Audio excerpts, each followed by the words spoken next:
Start the play, start the play, start the play, start the play, start the play, start the play, start the play,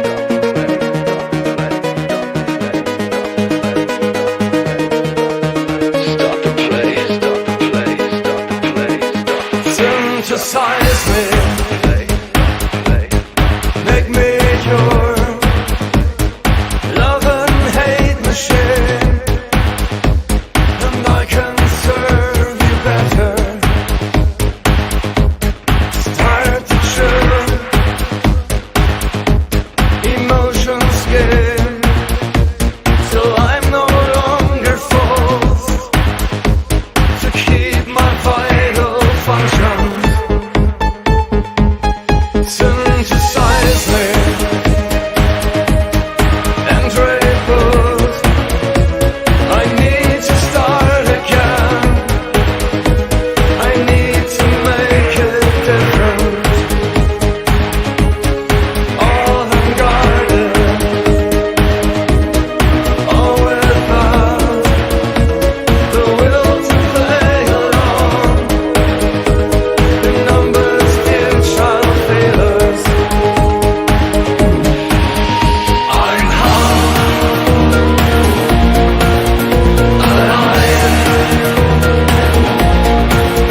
my skin intact. I am only staring at. I'm alive. My skin intact. I am only staring at the blade. Synthesize me, wash away the trash I'm piling up to mesmerize the moments. I'll drop the needle, my settings work, no stunted interactions, no doubts, no paranoia.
Hi, everybody. It's been a while. How are we doing this evening? It's Ladies' Night with me, Kat, the night editor, and with us, as always, is Janelle and Catherine. And I'm the Hello. moderator. Can't we bitches get out of hand? Exactly. I ain't no J.Ishiro. bitch. I Did am you a bring the fine table, lady. Ishi? God damn it! Did you I bring drink my drink in a glass. Ishi? The important question is, did you bring the paddle? No paddle. I'm the one with the crop. She has a riding crop. I do. And I am a little tipsy right now because I've been drinking Janelle's Valkyrie's backhand. So. I think that's the strongest thing I gave you. Well, Dang, I wish I had some Janelle liquor. I just have some Zinfandel that I've been chugging. I wish there was a way I could ship it to you without me going to federal prison. Yeah, like I don't think you can ship alcohol to individuals in Tennessee. No, it's an interstate thing. I would have to get a permit in every single state that it passes through just to get to you. Wow. That's Yeah. bullshit. Yeah. Well, Janelle, you know what the solution is, right? Move to We need to Tennessee. buy a plane. yes. Actually, yeah. Easy Well, peasy. Kat used to want me to move to Arizona. You know, You should get out of California. No, Yes. you could do your own like Dukes of Hazzard booze running. Oh my God, that would be You amazing. could do like these cross country like You know, booze runs where you're listen, selling. I bet you if I go into the mountains not far from here, I can find some old moonshiners I bet you could too. who could help us out. That's one of I my favorite totally bet shows you to watch, could. by the way. Moonshiners. Those guys are amazing. But you know it's all bullshit. Oh, I know it's all bullshit, but I do know that 3 of the guys are actual true old school moonshiners. Mm-hmm. And And oh they my can God, I still want to see? drink their moonshine. Oh, it looks so good every time I watch their Seriously, show. they can still see? Yeah. I mean, these guys are old school cat. We're talking stills out in the, like, there's one guy that's out in the Louisiana swamps. And I like know, puts his still up and he does his thing for a few months and then packs up his still and sells his moonshine under the table. No, I'm making a joke because old school moonshine was made out of radiators. Oh shit, yeah, okay, now I get it. I thought you were actually asking if they were doing it the old school way. I was like, yeah, they find old creeks and they set up their still on the creek so they have the fresh water. No, that part's cool. It's just I know that a lot of them were using radiators and weren't taking the time to clean the inside out of them. So, Well, Yeah. also history lesson, if anybody doesn't know, the reason NASCAR exists is because of moonshiners, because they were That's the best. awesome. Yeah, they actually decided to start racing each other to see who was the best because they were always out racing the cops. That's why there were so many leaps and bounds in car technology, because the moonshiners would tweak their cars to figure out how to make them go faster and stay steady on the back roads. And then the police had to figure out the same way. And it ended to up this leading day, to it's them still competing hillbilly against each entertainment. other. And that's how NASCAR was made. In fact, the original NASCAR drivers were moonshiners. The NASCAR thing was something they did on the side. Their job was moonshining and running the Really? moonshine. That's too cool. No wonder it's hillbilly entertainment even to this day. Fuck yeah, I love NASCAR. Well, I used to. Everybody's a prima donna now. I miss old school NASCAR. Well, there are actually there are other race series that are coming out with old NASCAR drivers like running them who are sick to death of the way NASCAR is now. So you And just they're have I'll sick watch to death. that. you just have to go to the other race series.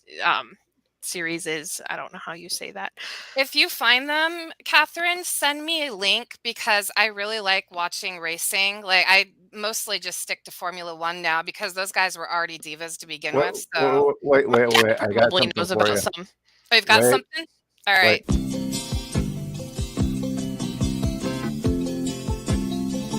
Just a good old boy, never meaning no harm.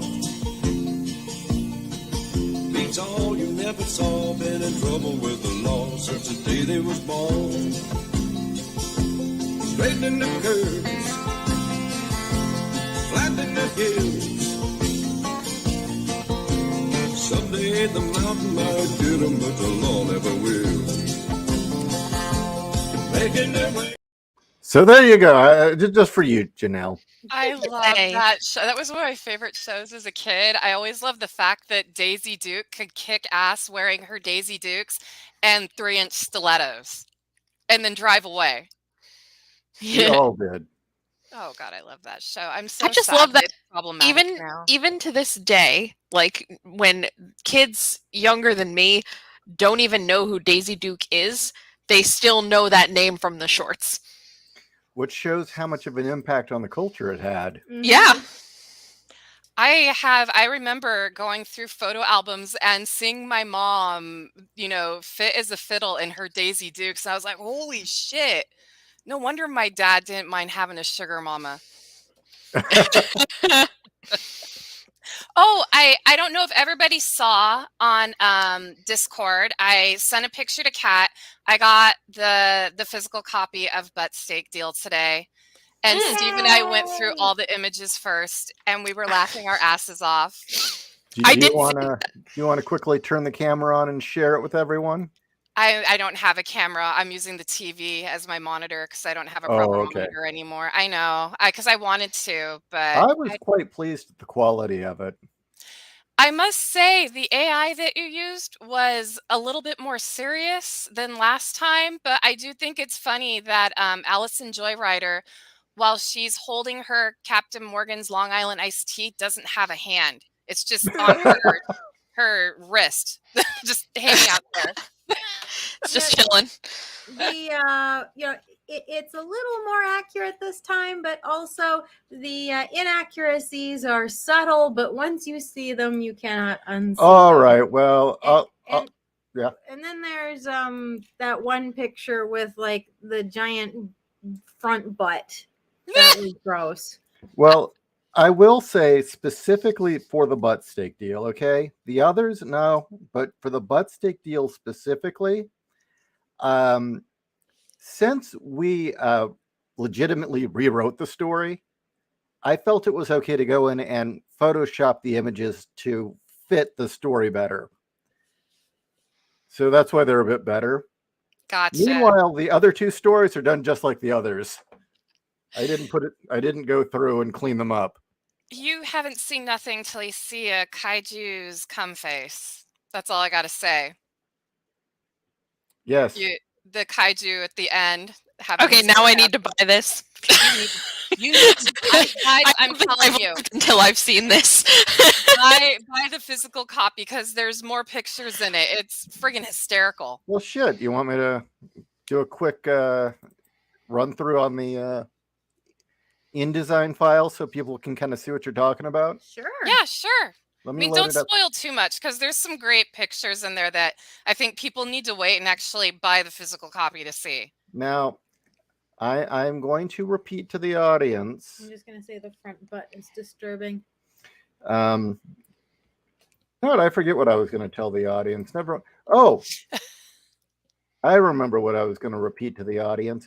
I want to show you the reward of reviews, okay? Because Richard Steele cares. Richard Steele loves his fucking fans, okay? And he loves his fans this much. Okay, where is it? So I want to see how this appears on screen. Yeah, the link for the Buttsteak Deal is in the chat right now. But I want to show something. I love Raltz's review. It's so Raltz. I've never met him, but he's amazing. If you left a review of Robomancer, it is quoted in Acclaim for Richard Steele's Robomancer. It appears it's Richard Steele's Buttsteak. Buttsteak, I mean, well, no, Acclaim for Richard Steele Robomancer at the beginning of Buttsteak. And yes, you have here, teaching women to read was a mistake. That's from Raltz. Of course, one of my favorites. I have to read the rest of Raltz's too. I forgot Alu Akbar. Every day we grow further from God, Alu Akbar. So see, I took the time. Everybody, I mean, you left a review, it got quoted. Oh God, there's Trenton's talking about degeneracy. I like the dropped 1 star for no clang clang clang. So okay, so here's my question: are you going to really lean into this AI romance novel porn, chick porn thing, and try to outdo Chuck Tingle? Well, that's the next step. Is once we can get enough reviews of this thing, I'd like to start hitting up anyone who's reviewing Chuck Tingle and see if we can't get them to dive in on to get in on this. Because I mean, the frame. They gotta get in on the Buttsteak. Yeah, the framing. For real. The framing device is, of course, this is a legit romance writer horrified with what this is producing. And I'm with JC, the idea that he's slowly going crazy. But Hey, Catherine made a good point. She's never met Raltz. I know Raltz isn't a woman, but we should have him guest star one night on Ladies' Night.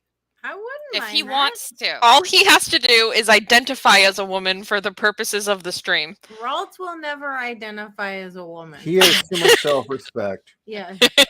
No, I mean do it the way Zuby that did powerlifter did it? the do it the way Zuby did it when he broke the women's powerlift or weightlifting world record. Or it was the women's deadlift record. He said, "I Oh. identify as a woman for the duration of this lift." He can be a guest cock in the hen house. Okay, I so don't mind that. a subplot of the Buttsteak deal, because it is a full novelette. Mhm. I mean, it really is a full novelette. Is that the main character is writing her own lit RPG harem erotica novels. Apparently, this woman has nipples the size of my pinky toenail. Yeah. And so Yes. you get to see scenes and segments of her novel within the novel. So it's meta. And I will say that anytime that we cut to her writing, it's just the AI, unedited. Because, the twist here is that Kat and I found this one so damn funny, we rewrote it. We gave it a proper rewrite. Ironcast says, "Topple the Tingler from his butt pound throne. Claim his recursive thrusting for your own, or Well, that- don't." Butt pound throne. Should I, Wow. Should I enter it to the Yugos then? Oh, that's the one I was Yes. talking about. She has no hand. Her hand is Long Island iced tea. Yeah. Okay, Yeah, so We should totally enter it into the Hugos. did Chuck Tingle actually win the Hugo? Yes. Yeah. Oh, I didn't realize he actually won. That's amazing. Now- Please enter the books into the Hugos, please. This Please. was a mistake. So what was the one you wanted everyone to see? Oh, you passed it already. The hand one. Oh, Yeah, the she hand one. pointed it out. What gets me This is every something. time. She has no And- nipples in that one. Yeah. No nipples. Here's another scene from her lit RPG story. And because it was mentioned, let's go all the way down to the bottom here. Yeah, Full there. cigars- Jeez. The fuck is that? Right? we need some Even I equal saw on to that, read we this started one. dying. Shanae. No. Yeah. Shanae needs to come on and read this one.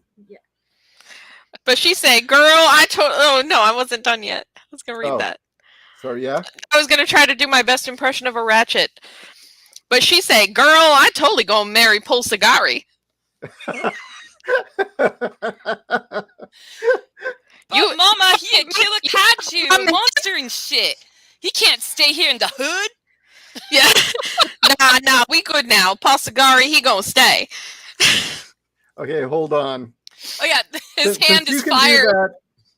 that, I'm gonna have you read the scene. Why that does he have fire boobs?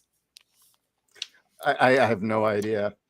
Because I'm gonna have you read the part that disgusts Kat to no end and made me just thoroughly baffled that it even came out of the AI. Do you want me to read it out loud in a hood rat voice?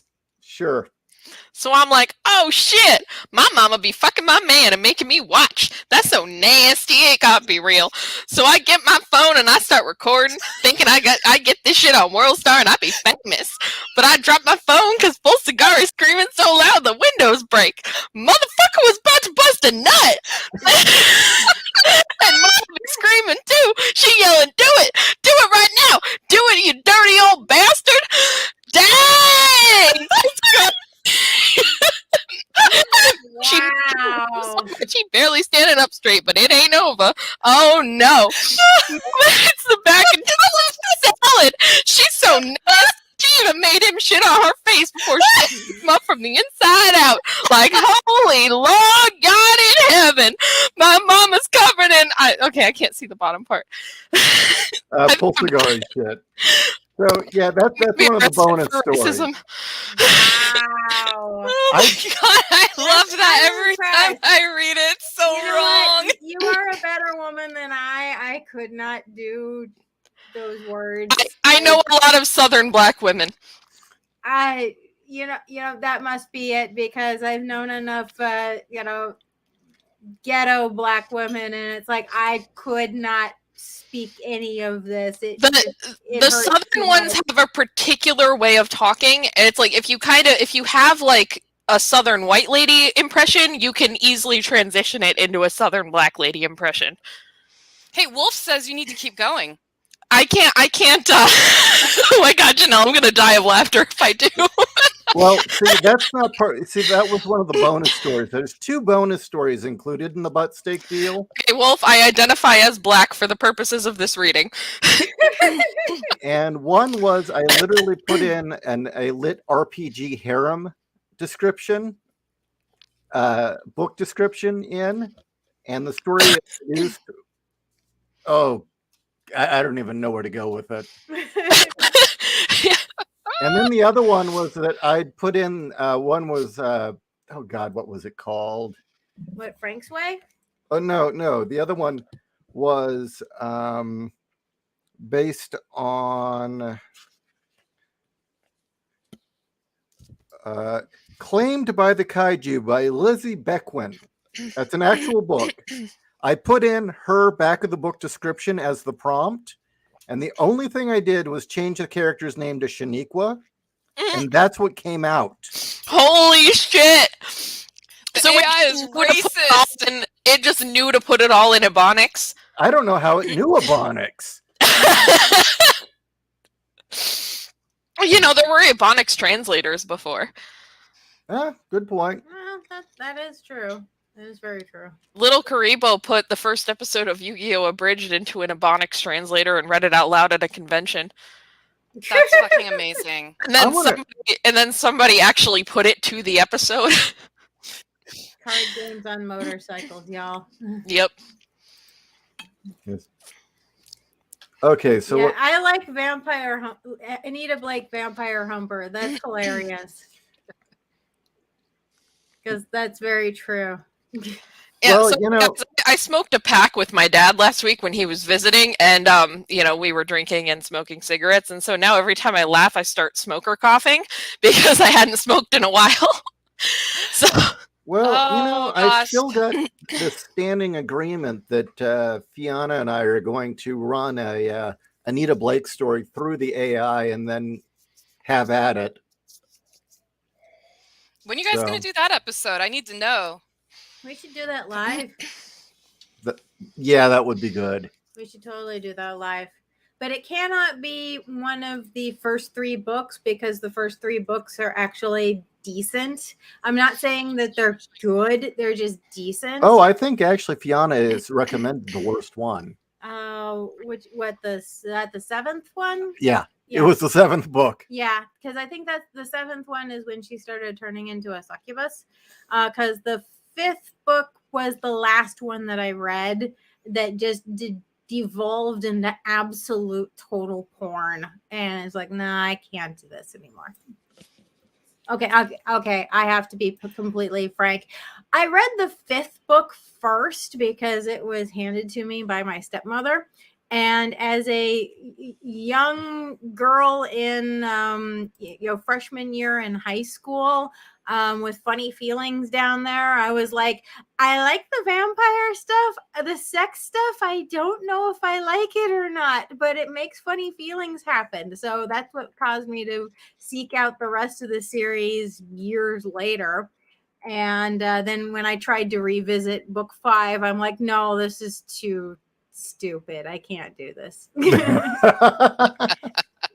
I have never read any of her books. I remember that there was a interview with her in Wizard magazine, and this is when I started realizing Wizard magazine might be going down the Shitter? oh, Catherine said she accidentally kicked herself out. Oh no. Oh, okay. So you are. anyway, there she is. Yeah, I went Wizard to unmute myself. I hit start cam, and since I don't have a camera, it kicked me out. So sorry about that, guys. I boomered that hardcore. So they were doing an interview with her and talking about how she was balancing gothic erotica with like universal monsters, and I was like, what the fuck is this, and why is it in a comic book magazine? Yeah. Yeah, and I was like, all right. And I looked up Anita Blake on the series on the internet, and all I got was, this is degenerate porn. The first 3 books are the only ones that are worth reading. Which is true. And the first 3 books actually had some great ideas that to this day I will actually stand by and saying they are great ideas. It's just too bad it's attached to a book series that just turns into porn. See, Like I loved her idea on what happens to half breeds. my best friend tried to introduce those books to me, and I was like, but see, I heard from some other friends of mine that it's just porn. Like, it's just chick porn. She's like, yeah, fair point. No, the first 3 books were decent, and again, they had some of the most interesting ideas in them. Like I said, her idea for half breeds was great, but ideas do not make a good story. And after the first 3 books, no. Well, her husband was co-writing them. Yeah, when she kicked him to the curb, then they got all playing the field of undead dick. And that's what happened. She left her husband after the 3rd book. Yeah, in fact, his character, his stand-in in the books is the werewolf character that Anita is in love with. Mm-hmm. And then the 4th book is the epic breakup, where she breaks up with him and then like instantly goes running to the dick of the vampire lord who has been pursuing her the entire time. And it's just like, you know what? That's not even remotely romantic. That's just really, really, really sad. Featuring the author's poorly disguised sexual fetish. Yeah. And then like the book 5 is just her getting into all sorts of weird sexual situations with said vampire lord, and then like the werewolf guy shows back up again. I was like, oh yeah, hi, 2 days ago, this is my new guy now. Oh boy, that thing I love triangles. It's totally not the most tedious, annoying plot point in the world. Exactly. So we had discussed this, Janelle. Mm-hmm. And do you think you and Kat are up to doing a little bit of a reading of a little bit of the Buttsteak? Sure, why not? People? And damn it, people, review the damn thing. I did my part. You guys go for it. Well, okay. Kat says she has to go to the bathroom before she even dares do such a thing. Yeah, All right. I'll say this because I know she'll never see it. I work with a lady named LaQuisha, and I just like basically tried to talk like her. I love her. She's great, but like, man, she's a very stereotypical Southern Black woman. Oh, Fiona says wait. that Laurel K. Hamilton's Anita Blake series is almost at 30 books. And then she says, Jesus, why? Okay, so would Well, you? hey, we're going to talk about troons tonight, so it hasn't even gotten as bad as it could. Oh, no, when I go off about that, if we're going to talk about that later, because that's a second sport that Yeah. has been invaded that I played. I have like two. I have like a 1 minute thing to say about it, and so you'll have to let me get my piece in, and then I'll let you go off because I know you're gonna go the fuck off. But yeah, Yeah. we'll talk about that later. Yeah. Okay, so would you rather read directly off the screen? Is that easier, Either way, or all should I good. hand it over to you? either way, it's all good. And who wants to go first? Janelle, I'll Kat? go first. I mean, unless Kat, you want to go first. Well, wait. Are we? Well, this book is written in first person. So, what did you mean by have the two of us read it? Well, I thought you'd take turns. Well, like, where do you want us to? Who do you want to do what? Well, I thought one of you could do chapter 1 and one of you could do chapter 2. Oh, okay. That's how you want us to do it. Okay. Do you want to go first, Janelle, or shall I? Sure, I'll go first. Okay. Okay, hold on. Let me take a drink. Take a drink. Of water. Your- I your can't voice. drink. I learned a lesson last week. Ellen, yeah, and like prepare yourself because you're gonna start laughing halfway through, like I did. Oh no, I've already read this. I've read this twice. So No, but I you're know what I'm in still for. laughing reading it aloud. I'm sorry, but you are. All right. My name is Allison Joyrider. I've got black hair and blue eyes and a body to die for. I've also got an endless supply of ambition that constantly pushes me towards success. Basically, I'm the kind of girl that can do anything if I put my mind to it, except maybe falling in love. No matter how many men I've been with, I've never found love, not even once. Oh, why do men have to be so shallow and dumb? Why do they all have to think with their dicks? Why can't there be a man for a smart, sexy girl like me? One who'll appreciate me not just for my hot body, but also because I'm super good at writing and math and science too. I understand it's hard to resist me, but still, I need more than a dick-only relationship. Why can't I find love? Then I became the personal assistant to Johnson Rockhard, CEO of the Rockhard Corporation, and he is the most perfect man in the world. No, seriously. The moment I saw him, my self-control went right out the window. Now he's all I can think about. And let's just say, Mr. Rockhard is not your average rich guy. He's smart, kind, sexy as hell, but he's got the soul of a poet in a suit.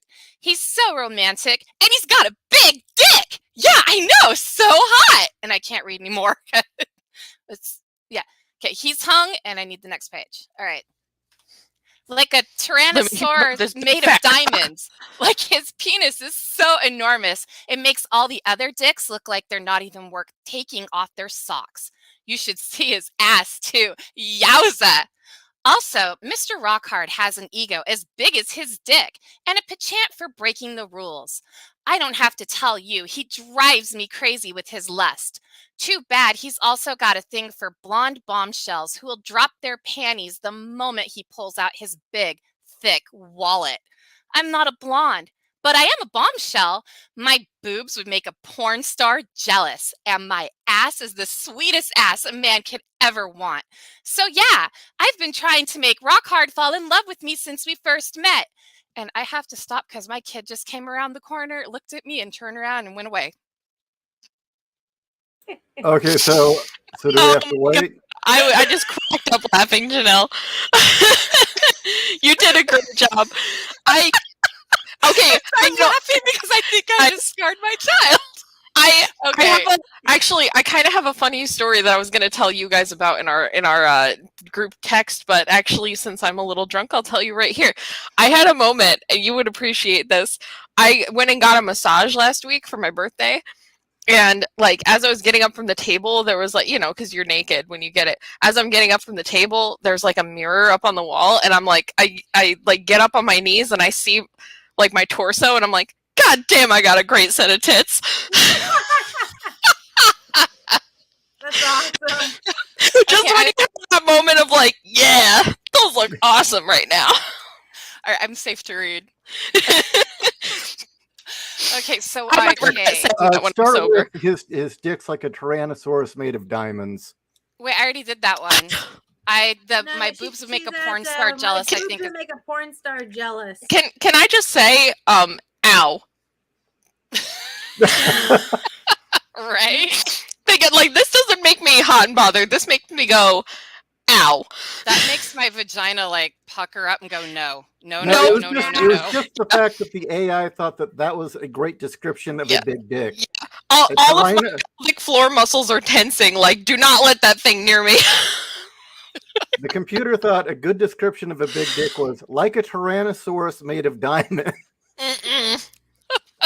Ouch. Well, and I mean, as a little aside, you read Twilight and she's talking about how he feels like hard as marble, and I'm like, how is that hot?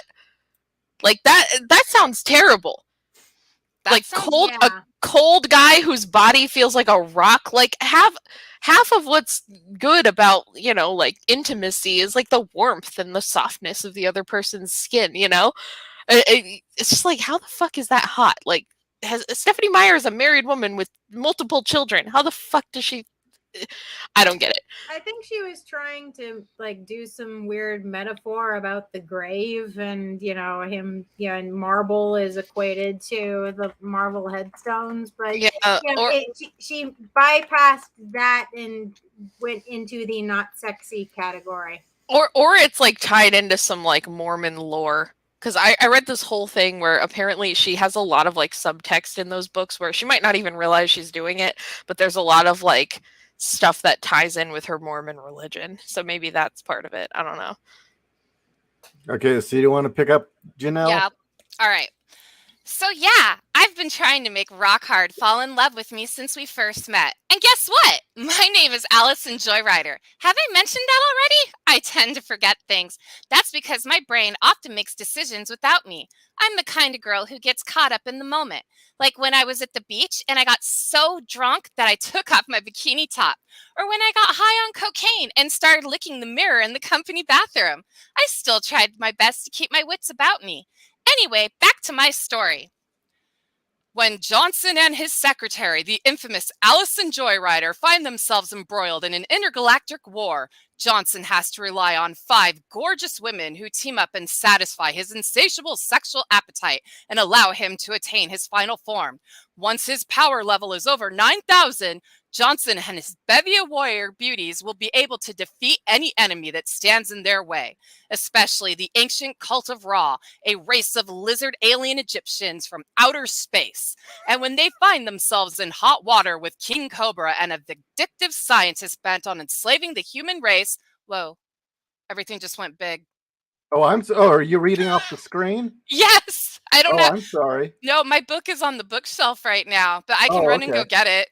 Oh, no, here we go. Sorry. Okay, where was I? Vindictive scientists bent on enslaving the human race. Well, let's just say that they'll have to rely on Johnson's mighty Johnson if mankind is to be saved. Of Johnson's 5 sexy concubines, there was Nova, a tall, gorgeous Amazonian brunette with a killer body and an ethereal face. Augustine, a short but voluptuous Asian black-haired beauty who could turn any man into her slave. Lilith, an exotic redhead with pointy pert breasts, icy pale icy pale skin, and a hypnotic green eyes. Aradia, a bold blonde Nordic beauty who could turn any woman into her slave. And the most beautiful and desirable of them all, me, Allison Joyrider. Then lovely dark-haired beauty with a perfect bod, boobs to die for, and big blue eyes that make men melt every time I look at them. Under my leadership, the 5 concubines will need to combine all their powers together in order to defeat mankind's ancient enemies.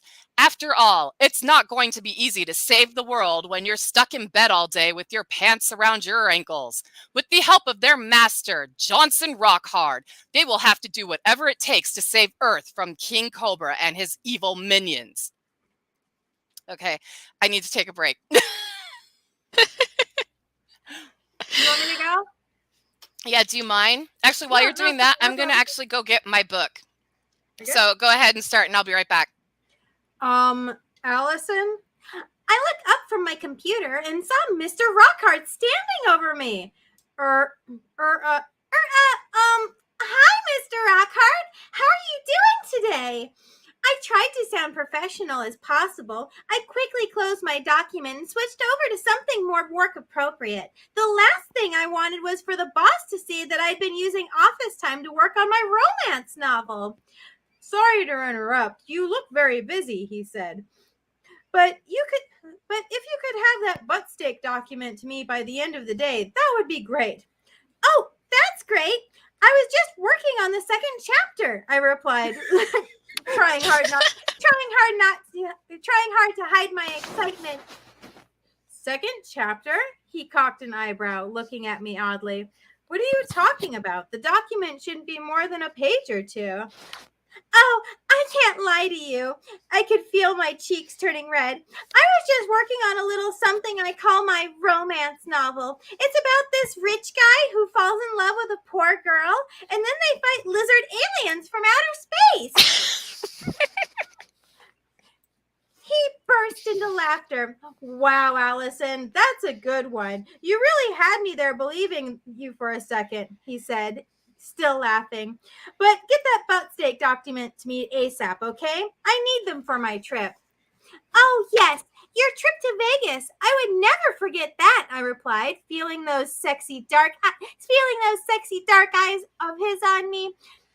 I do have one question, though, Mr. Rockhart. How big is the Buttsteak Hotel's portfolio? A lot. It's big. Really, really big. You should see all those zeros. I knew he was talking about the hotel and all, but his words really got me thinking about a certain part of his anatomy. Then I had to go and smile at me. Oh, wow, I gasped, suddenly feeling a little lightheaded. And the annual revenues?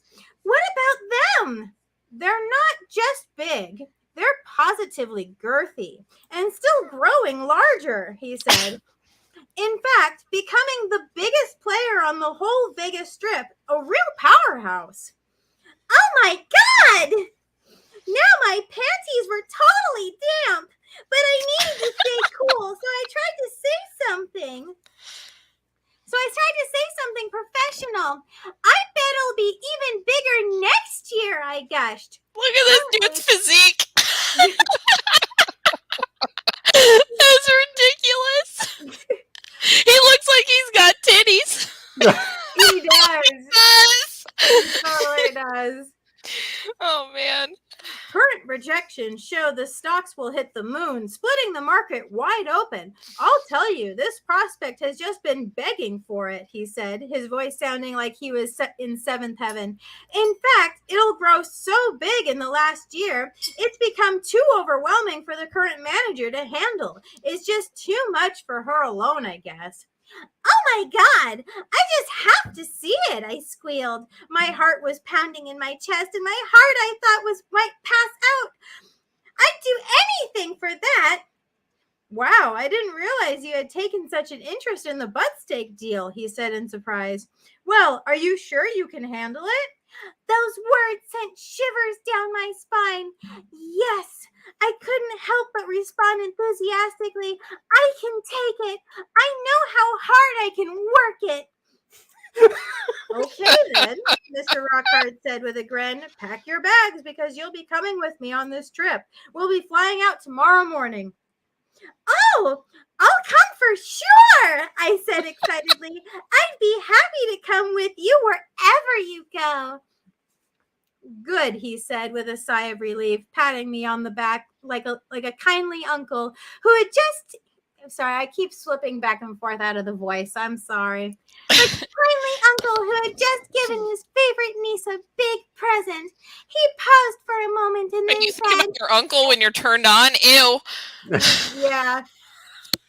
And Allison, yes? If you really want to get ahead in this company, this is the kind of go-getter attitude that'll get you there. Oh, and just one more thing. When you're done with the document, come and see me in my office, all right? Yes, sir, I replied, trying my best not to seem too excited. Really, I wanted more than anything to throw caution to the wind and scream, I love big cocks! Throw my arms around Mr. Rockhart and kiss him passionately and tell him, I especially love big, thick cocks like yours! And proceed to suck on his face and grab hold of his monstrous jackhammer of a penis. Of course, I'd never do anything like that because I'm a good girl. Okay, can I just say, if I buy this book, Ishi, and I die an untimely death, and my parents find this book in my house while they're cleaning out my belongings, you will have to explain to them what the fuck this is. I'm gonna write a note. Call this number if you find this in my house, and he'll explain it because I swear it's not what it looks like. You need mine on the interior cover. Call it's not what it looks like. Call this number. Yeah. Exactly.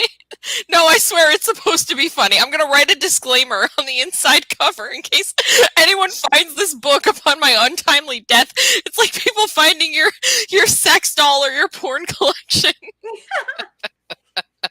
Read the last segment.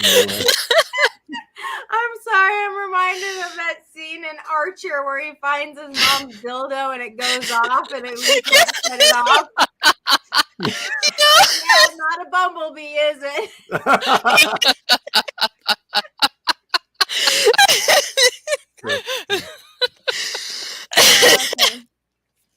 That show is how I learned what an ocelot was. Hey, Allison, do you know what they call girls who live in Las Vegas? Rockhart asked with amusement as he walked into his office. Huh? No, I replied. Oh, I loaded the Buttsteak document, ready to get it done. Vegans, he replied with a chuckle. Then he went into his office. As soon as he was gone from sight, I relaxed my shoulders and let out a big sigh of relief. Damn, what would he think if he knew how much I wanted to blow on his elephant trunk? By the way, the joke, what do they call good girls from Vegas? Vegans? The computer wrote that. Now, we could skip chapter 2 because it's really just her romance novel, her lit RPG. Daniel Montgomery says, you need a porn buddy. In the event of your untimely death, your porn buddy comes to your house and clears your browser history and removes all of your physical porn.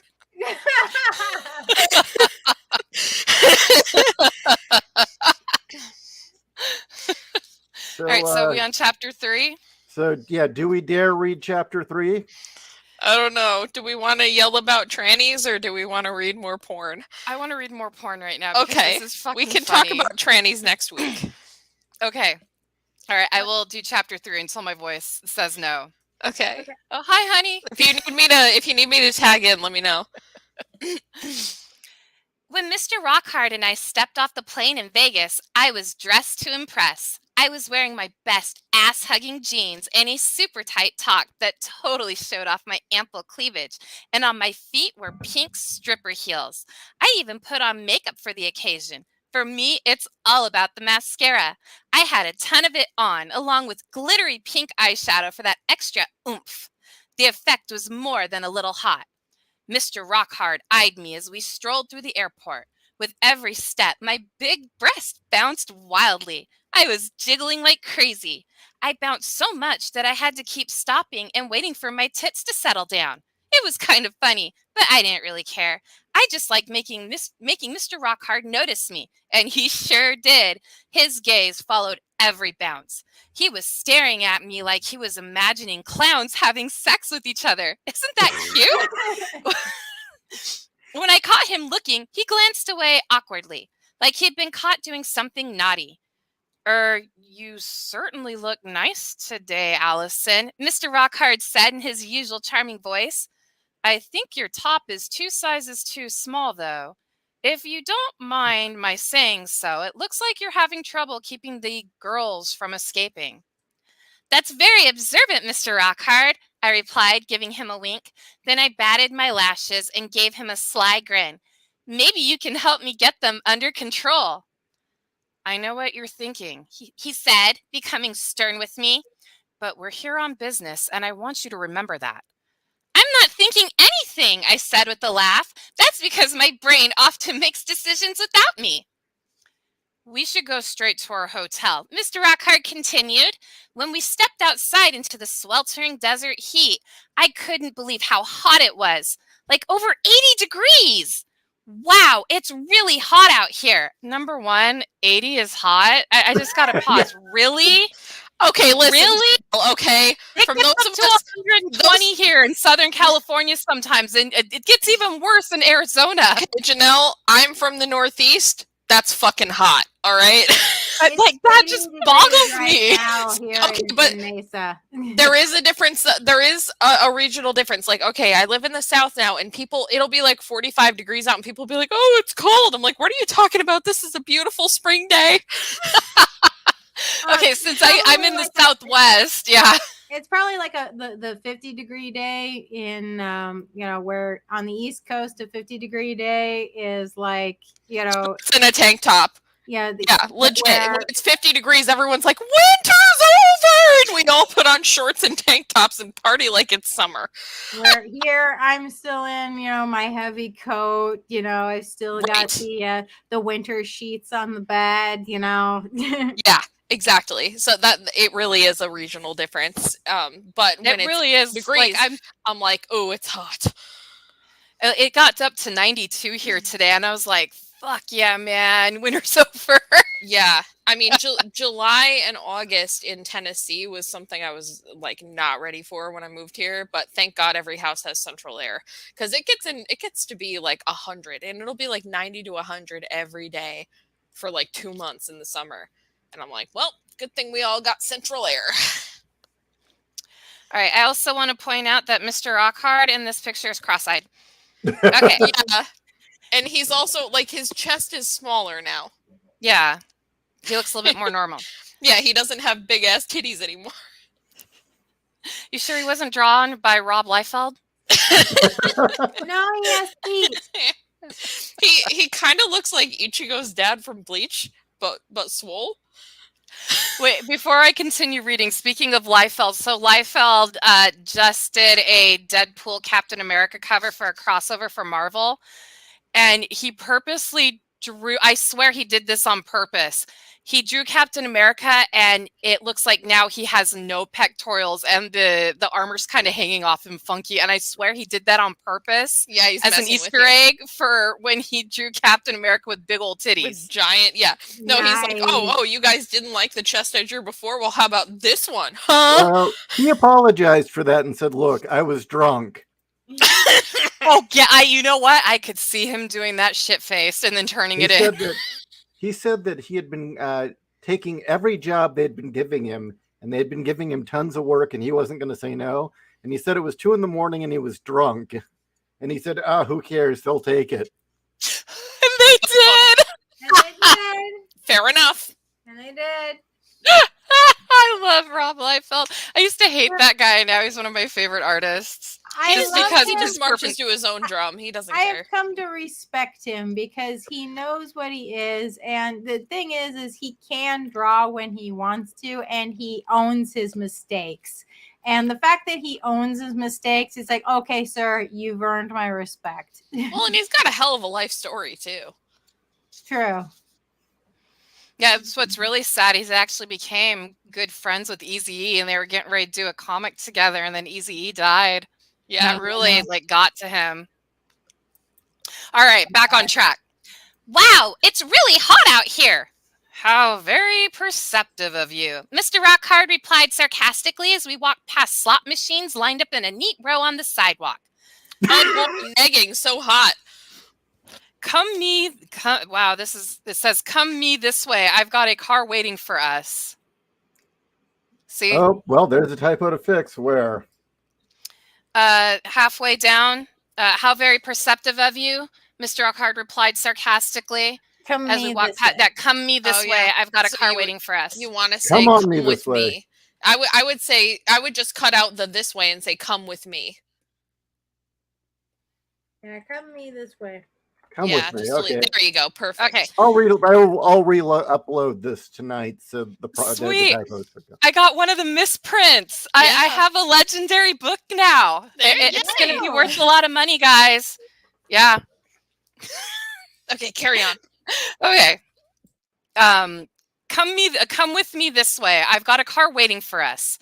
He walked me to the curb where a valet ushered us into a stretch limo. Holy shit on a sandwich! I squealed, getting into the back seat. It had an all-leather interior, minibar, little fans, and a big screen TV.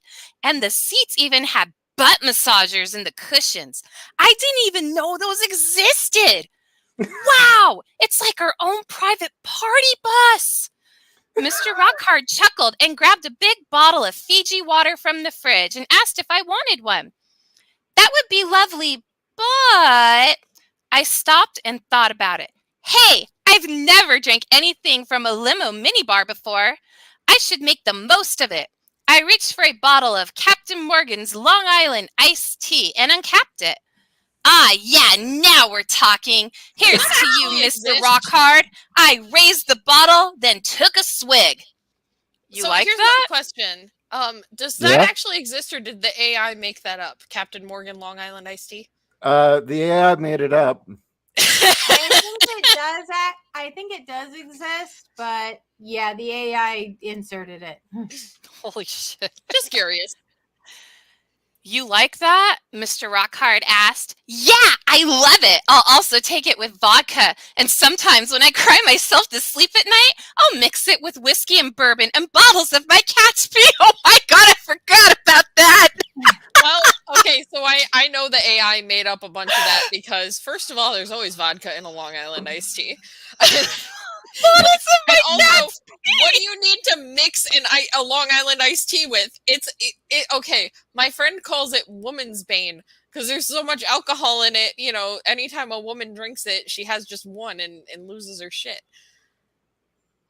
Very interesting that you say that. Yeah, Catherine, yeah, you kind of hit the nail on the head here. I thought it was one of those. I thought that it was called. Oh, I forget what it was, but somebody said that it make panties disappear. Well, that's what they say about tequila, but yeah, Long Island iced tea is one of those things where you're sitting there drinking it and it just doesn't. For somehow the combination of ingredients makes it not taste like alcohol. It does kind of just taste like you're drinking an iced tea, and you know it's very like mild. But then it's almost entirely alcohol. It's 4 different alcohols with a squirt of Coke on top. And so you're just sitting there sipping on it. You don't notice a thing. And then you stand up to go pee and you just about fall over. That sounds about right. When Yeah. Ishii and I got married, we got married at the Star Trek experience. Okay, this And- does exist. Captain Morgan does have a Long Island iced tea mix. Okay. And we split a warp core breach, and I was actually okay with that. And then I forget what we each had, but I just know I had the Captain's Day Off, which was I had the James T. Kirk, which was the Long Island iced tea, and I didn't think that had any alcohol on it until I stood up. Yeah. And man, I know we stumbled to the shuttle, but I don't remember where we went after that. Yeah. And I just double checked because I don't really drink Long Island iced tea. But so it's 5 different alcohols and a splash of cola. So you're just drinking a glass of booze. I had a friend who made what he called the 3 Mile Island. Or 3 Mile Long Island iced tea. Yeah. And apparently it was triple everything. Yeah. Well, so he gave it to Steve. He gave 2 of them to Steve, and Steve thought he was fine. And I had to pour him into my car and put the seatbelt on him as we're driving. I go around the corner, and Steve is so shit-faced. He falls into my lap as we go around the corner driving. It's like somehow all of these alcohols, when you combine them, it doesn't taste like booze anymore. When you the 5 alcohols and splash of Coke, somehow it just doesn't even taste that alcoholic. I can't even I can't explain it. It's some weird science shit. I don't know. Well, You there's don't there's question a it. It's I'm just making one a of those facts raspberry of But nature. the point is, it's woman's bane, so be careful drinking it as a small female, because you will fall on your ass. I I'm didn't fall actually on my ass. I just blacked out. I legitimately don't remember what we did after that. Wow. I am making why I a don't drink raspberry them. cider right now, a raspberry hard cider that if I do it correctly, it'll taste like raspberry soda and you cannot taste the alcohol. I love fruit ciders. I know that's like kind of gay, but I don't care. I love No, them. they're good. Yeah, they are. Hard cider's I amazing. Well, so kind of here's the want thing, some like, now. Actually, that guys sounds know- pretty awesome. You guys know I- I'm from the Northeast. Okay, we had apple orchards everywhere. Craft apple cider was the shit where I came from. I come down to Tennessee, you got to get some fucking, like, you got to get Angry Orchard, and it's just not the fucking same. Well, And I'm where we live, yeah, I miss it. where we live in San Diego County, we have Julian, California, which is one of the most famous apple places in the United States. Like they're well known for, they have the Julian Apple Pie Company, and they Yeah. actually have a cidery up there that makes fresh hard cider when it's apple Oh, that's picking nice. season. So yeah, like you get they do fresh pressed cider that you can drink, or they'll take what's left over. I'm going to kind of gross everybody out here, but this makes sense.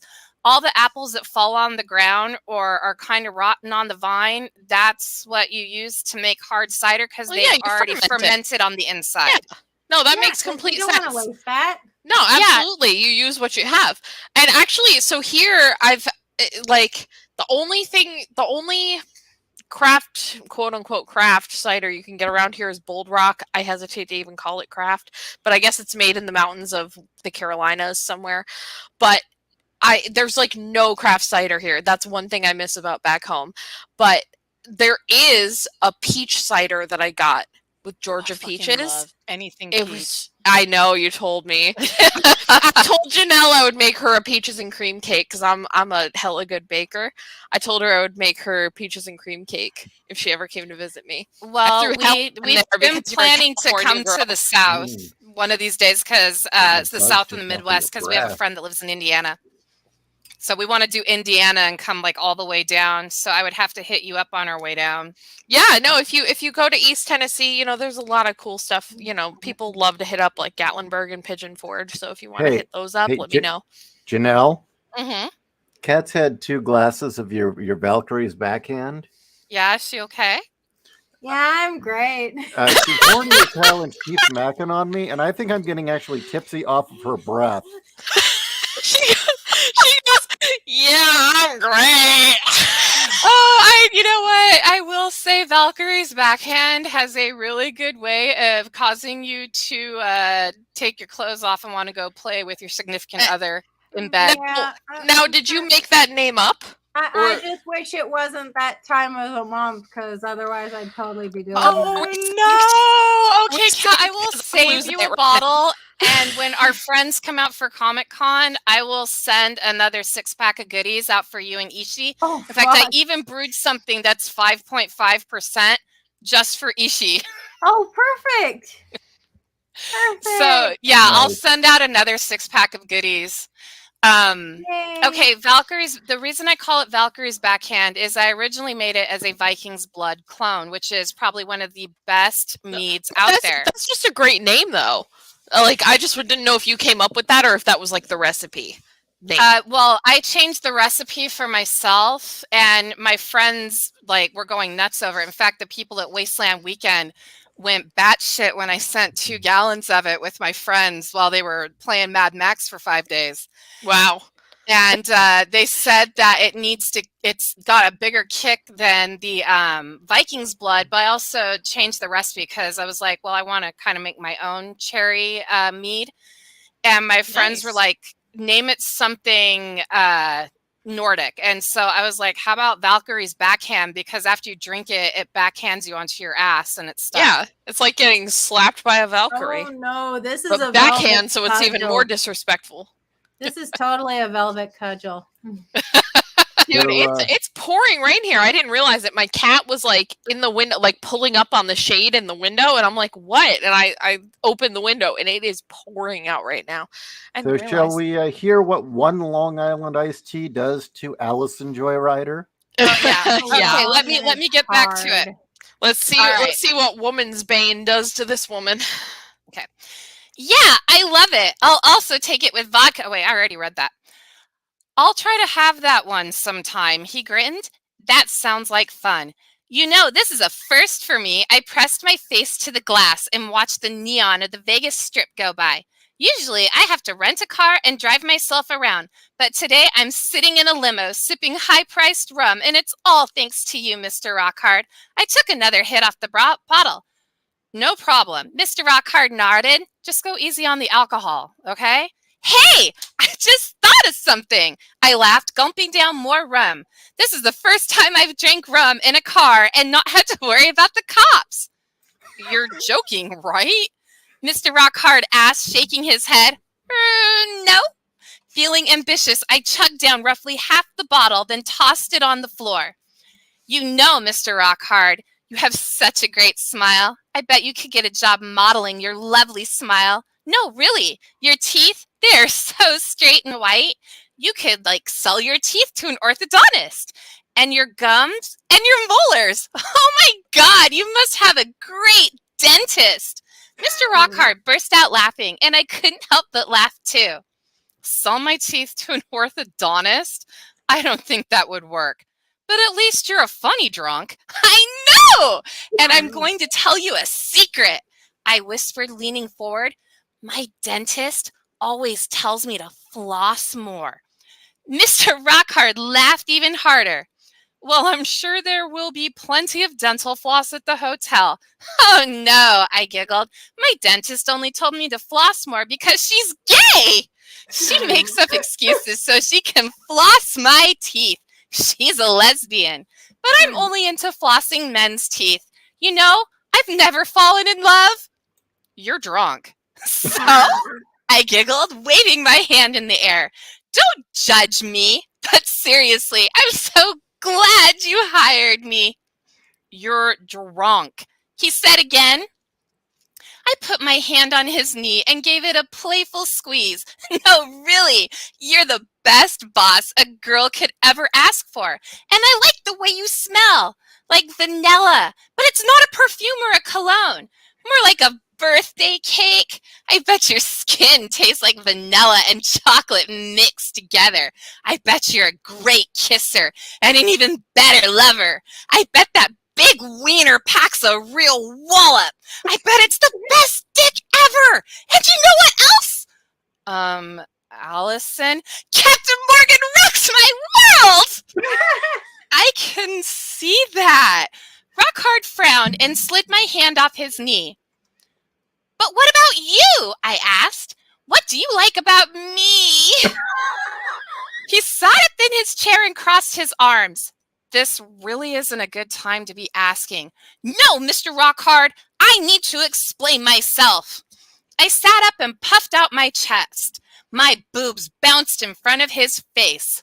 What? He was looking at my tits as much as he was looking at me. Allison, you're embarrassing yourself. I don't care. You're worth the embarrassment. I'm glad you're single because that means you're not involved with anyone. Yes, that is what single means, Allison, he said sarcastically. I'm glad you're single because you're a really great guy with a super duper sausage in your pants. So big and huge. Just how big is your king dong? All the office girls gossip about it being like a foot long. We use the office equipment to illustrate how big we think it is. Like the other day, Jill was replacing a toner cartridge and she had to heft it with 2 hands. And we all said that we'd like to change your cartridge.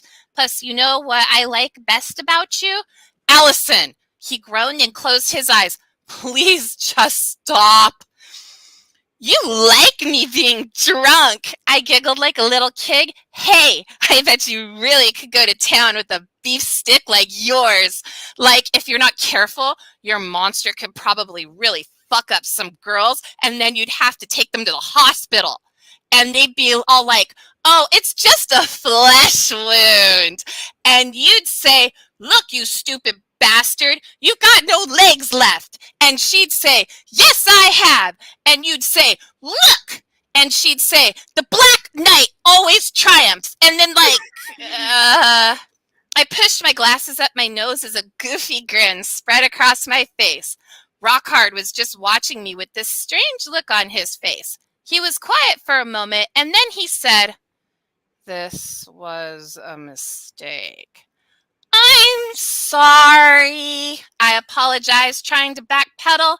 I'm just a little tipsy. Really, it's not bad as long as I don't get behind the wheel. That's why I have to hire Uber to get to work. He sighed and shook his head. Look, I said, deciding I needed to try and salvage this moment. I'm not like the other office girls. They're lazy bitches. And, like, I just want to know how big your cock is. Is it too much to ask for? Can't a girl have one simple question? Like, do you dress to the left or the right? What brand of condoms do you use? Or if your balls hurt after coming really hard. I'm not a pervert. It's research for my book. I'm a novelist. You write novels about men with large members? You're joking, right? Rockhard obviously didn't believe me. No, seriously, that's why I want to know how big your penis is. Because my stories are all about a man with a big, powerful dick and 5 sexy concubines who all fight evil aliens by having great sex. It's my life's work, and I'm gonna be famous. I know a guy who knows a guy who can get me an option. He was staring at me incredulously. You're talking nonsense. Nonsense? You call that nonsense? I shout. Now I was angry. You know what's nonsense? Walking through life without knowing what your dick looks like. What? Oh, okay. Then he laughed in a way that made me suspicious. It felt like he wasn't laughing at anything I said, but rather laughing at having to deal with me. Wait, there's a typo there. It says, it felt like he wasn't laughing at anything I said. Oh, no, that's me being stupid. Sorry. It felt like he wasn't laughing at anything I said, but rather laughing and having to deal with me. I'm a serious romance novelist, I screamed. I am serious about my work. My first novel is already a bestseller on Amazon. It's a lit RPG superhero harem romance called With Great Size Comes Great Responsibility. This one will be called The Fantastic 12 Inches. I'm going to be the next Stephanie Meyer. The moment he heard that last part, he froze. His eyes got wide and his jaw dropped. Unfortunately, he finally said, I do believe you are serious. Oh, I am. And my second book is called A Fistful of Dick. And it's about a teenage nerd who's bitten by a radioactive dolphin and grows up to be a legendary hero named Dickie Fingers. He has these 5 big cocks and like an echidna does. He didn't laugh this time. It's science fiction. It's fantasy. It's a lit RPG, like Dungeons and Dragons, but set in an alternate universe where men grow their dick powers by gathering harems of warrior women. By the way, echidnas do actually have like a dick with 5 heads on it. It looks like a little baby hand. Yeah, it makes you wonder about the Sonic character. Oh, fuck, Ralt is in chat, guys. He's listening to me read this. Hi, buddy. I want to meet you one day. Have Ralt? Does Raltz want to come on now? Catherine wants to meet you, Raltz. You want to one day? It's not my show, so I shouldn't be inviting him. But can we have him on? I'm a little bit tipsy, but you know, if Raltz wants to come say hi, I'd be totally down for that because I fangirl a little bit for Raltz because he's so fucking funny. Raltz is fucking amazing. I'm so glad I had the chance to meet him. Oh God! Yes, are we gonna make this a fangirl show now about Raltz? Yeah. No, he is one of the funniest people I've ever listened to. Like, when I get to listen to the threesome shows, I always laugh my ass off. She's getting it done. Yeah, no, if he doesn't want to, that's fine. Yeah, you know. no, we totally understand. Here, let me finish this chapter. Okay. Rockhart just stared at me for a long time before saying, I'll tell you what, Allison. Since it's research for your book, tomorrow I'll show you my penis. Oh, but you must promise to behave yourself. Really? I perked up happily. No, of course not, Mr. Rockhart yelled. You're just drunk and I'm not showing you my dick. I laughed wildly. But you promised. Oh, come on, Mr. Rockhart. I won't tell anyone. I'm beginning to think hiring you. Okay, Isha, you just gave everybody the link. Well, I know, but I'll only let Raltz in. Okay, so I mean, we'll talk to whoever. I don't care. I'm beginning to think hiring you was a mistake. But I'm a good worker, I whined. Allison, we've arrived at the hotel. I sat up. Hotel? Listen, I'm going to check us in. Then you're going straight to bed and sleeping this off, Mr. Rockhart said in a firm tone that told me he wasn't kidding around. Once you're sober, you and I are going to have a big, long talk about appropriate on-the-job behavior. Big and long. Yes, I understand, sir. Me, Daddy? I was bad. Mr. Rockhart looked really mad, which made me feel strange. Part of me wanted him to spank me for behaving so childishly, but part of me was hoping he wouldn't. Why was I confused about him? I wanted him to take me seriously as a good worker and a good employee, but I also wanted to gorge myself on his giant hero sandwich. What was wrong with me? What was I doing? Why couldn't I control myself? It was like I had two personalities and I didn't know which one I was supposed to use. Whew! End of chapter 4. Fuck, that kind of did a number on my voice. I hope I entertained everybody. I tried my best. Well, you did an excellent job. You did awesome. Thank you. All right. Yeah, I tried to sound as drunk and valley as possible. Well, I will say, just as a spoiler, she wakes up the next morning and there's vomit everywhere.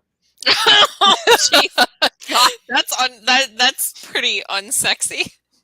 This chapter that I just read and the chapter after with the vomit are probably my two favorite chapters in the book because they're just so fucking wrong.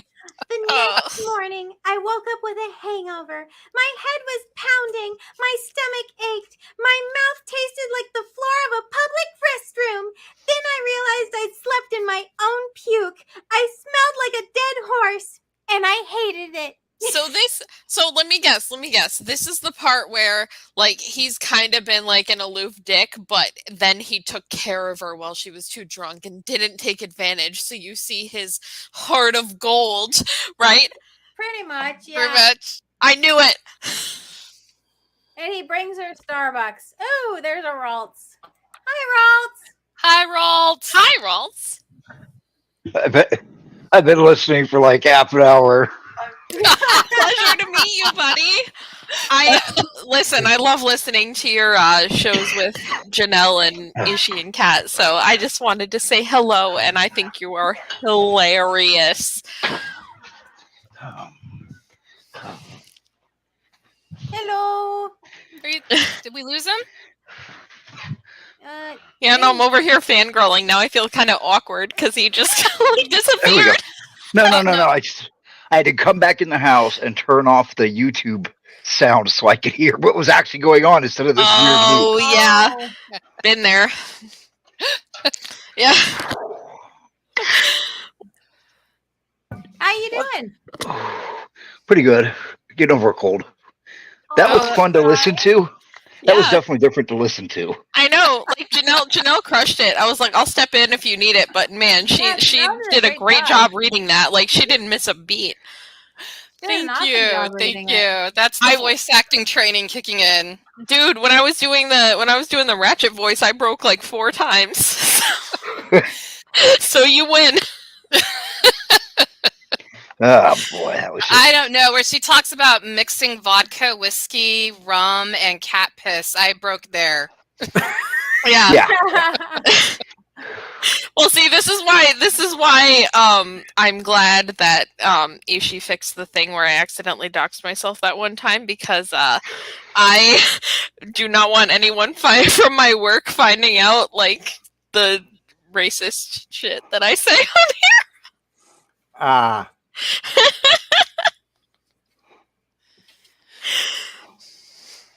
Okay, hold on for a moment, Oh, wow. guys. Oh, never mind. No, I thought the child was coming down the hallway. But, Okay, yeah, don't traumatize your kid any more than you already have, Janelle, for fuck's sake. He spent several hours in my house. He can't be too much traumatized. We showed him Psycho Gore Man, and he did not.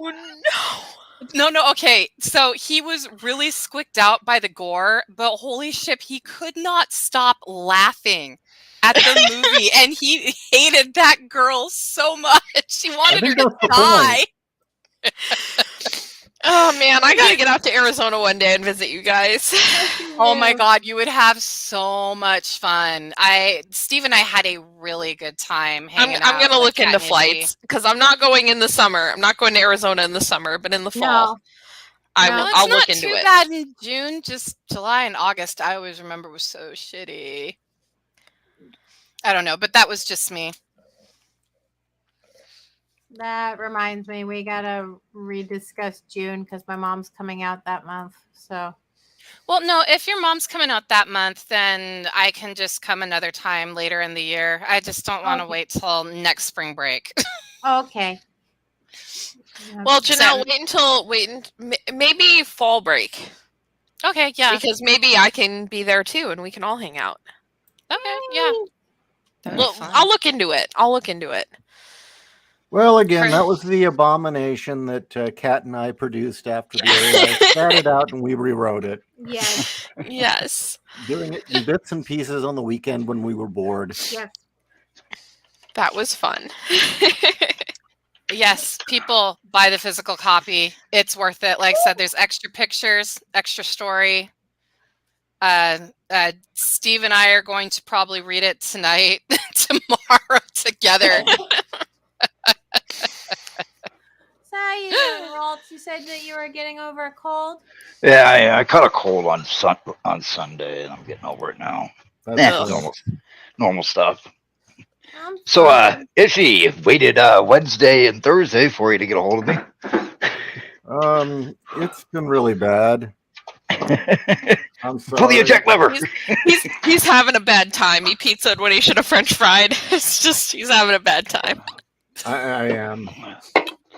I'm very sorry about that. We can talk tonight. Do what? Sorry, my wife was saying something. We can talk tonight. Sure, whatever you want to talk about, man. You sound like you need some good laughter in your life. He does. He really does. Yeah. And since Janelle and I are women and we're comedically deficient for being female, you'll have to provide the laughs. No, that's okay. No, there's a certain kind of humor that only another, person with actual testicles can provide. That's exactly what I'm saying. A woman can't exactly teabag somebody, so Yeah, right. I mean, you can taco smash them. Women can be funny. Making him not breathe with my tits, but so women can be funny in the sense that we shock people. Like we'll say something outlandish that people don't expect us to say, and we get the shock value. But we're not funny like men are funny. That is very true. Yeah, I agree. So is it that obvious that I've been doing pretty shitty roles? Nah. I just figured, you'd have a good reason for not streaming for 2 days straight. Yeah, asleep mostly. Well, see, now there's your problem, because when you're sleeping, the elves come in and steal your kidneys. Okay,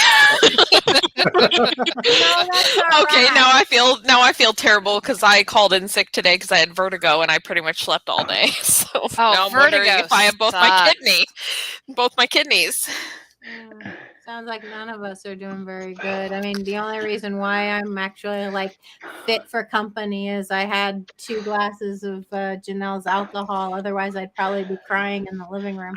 Well, you know, in the Well, last actually, Alcohol. I might be the only one that's doing okay. I've had a fantastic week. I brewed alcohol and I've been gardening and planting things. Well, and so I'll tell you guys something. I've been overworking myself the past few months, and I've made a conscious decision. Last week it was my birthday, my family came to visit, and I had a nice time, but I was also really tired and miserable, and I'm like, okay, so I don't want to feel like this anymore. So I'm going to just cut my budget down and do whatever I can to cut down on work because it's not fucking worth it. And I'm not going to keep making myself miserable at work and sacrificing my health and all this stuff that's been keeping me from doing this with you guys. The things Good. that make me happy and I get joy from, I can't do anymore because I'm just making myself miserable working too much. And I'm not doing it anymore. I can get that. Yeah, I quit a good paying job, and then on the way home, I actually had to pull over because I started laughing hysterically because I was finally free of that fucking place. Yeah. I hated that fucking place. I hated it so bad. Yeah. Well, the thing is, I like my job, but, I don't like working 60 hours a week. So I'm just not going to do that. I'm going to cut back because here's what I realized. Okay, I'm working all these hours, but then because I'm working all these hours, I don't have time to cook at home. So I'm just buying I'm like eating out all the time. And that you just said eats up eating all the out. money. That eats up all the money I made. Yep. So fuck it. I'm just going to not do that. I hated everyone I worked with. I hated the customers. I hated the building. I hated the company. I hated everything about it. And I told my wife, I'm going to quit. So we're just going to be poor again. And she was like, okay, because you've kind of been an asshole for about a month. Yeah, like I'm just going to not be a miserable asshole and we'll just budget. It's fine. Oh, and it was perfect because my supervisor comes in and goes, I'm going to need you to work 10-hour shifts over the weekend. And I know we told you had it off, but you're going to have to work it. And I looked at it, I'm like, I quit. You have to get 2 weeks notice. Here's my 2 weeks notice. I quit today. Yeah. Nice. 2 weeks from today, I'm gone. I just left. Yeah. And they're like, you have to come back and work. I'm like, fucking make me. Yeah, make me. Yeah, I came to that point too. And actually, like where I took the day off today, it was like I think my vertigo is like residual stress from before when I was working all these insane hours. And so I think if I just lay off that for a month or so, I'll just get back to normal. And so I'm not doing this anymore. I'm going to budget. I'm going to just be a cheapskate and I'll live my life. I could either work at that shitty job where I'm actually losing money, right? Or I can eat top ramen and stay home and play with myself and watch TV. Well, I guess I'm playing with myself. For real. Yeah, for me, it's like I'll work the same job, but I'll just, maybe make like 200 to 300 less a week. Okay, I'm okay with that. I'll live. Yeah, but how much were you spending on? How much were you spending on takeout? Yeah, exactly. Because I can't cook because I'm working all day. Yeah, exactly. So it's like all the extra money I was making was going down the drain anyway. And once I realized that, I was like, fuck this. And they raised the prices on fast food, and then they made the portions smaller on top of it. Yeah, exactly. And so I'm just not doing this shit anymore. And it's bad for my health anyway. It's better to cook at home. So yeah, I'm like, dude, I'm making my own yogurt right now. It's in the fucking like oven with the light on. Like the oven's not on, but the light's on. And I got my yogurt like culturing in the oven. And I'm doing shit like that. I'm just making everything at home. Everything. Last time I bought a yogurt maker, I got in trouble. Well, see, I don't have a yogurt maker. You take some of the yogurt you made last time, you put it in with some milk that you've pasteurized, and you stick it, just stick it somewhere warm, and it'll sit there and culture for like 10 hours, and then you got yogurt. That sounds terrible. No, it's delicious actually, because I'm buying milk from a local farm, and I'm doing it that way. I was just like, that sounds terrible. Yeah, no, I'm buying like unpasteurized milk from a local farm, and I'm putting that in my coffee. It's like my life has improved so much just from that alone. If you would have loved it. We had 3 days straight of high winds and lightning and thunder to the point where the lightning was hitting out in the field. Oh no! And my daughter was like, "Hey, I think somebody wants you to write the second book series." And I'm like, "I'm staying inside." Dude. I went to go outside. I went to get in the car and go pick up my daughter. And lightning hit right across the street, like 50 feet away. I just turned around and went back inside. Oh, dear I called God. my daughter and said, Hell "I'm not no. coming out." I never saw lightning like really close, but like in the apartment I used to live in, one day we got this crazy thunderstorm, and I was looking out my window, and like this big bolt of lightning hit the tree right outside my window. I was like, holy shit! Never seen anything like that, but it was great. What you need to understand, Catherine, is this poor man has been struck by lightning twice. Oh my God. Who's never asked, what did that feel like? It's hard to explain. It hurt everywhere for like a split second, and then everything tasted blue. I don't know how to explain it. It tasted blue. You know what?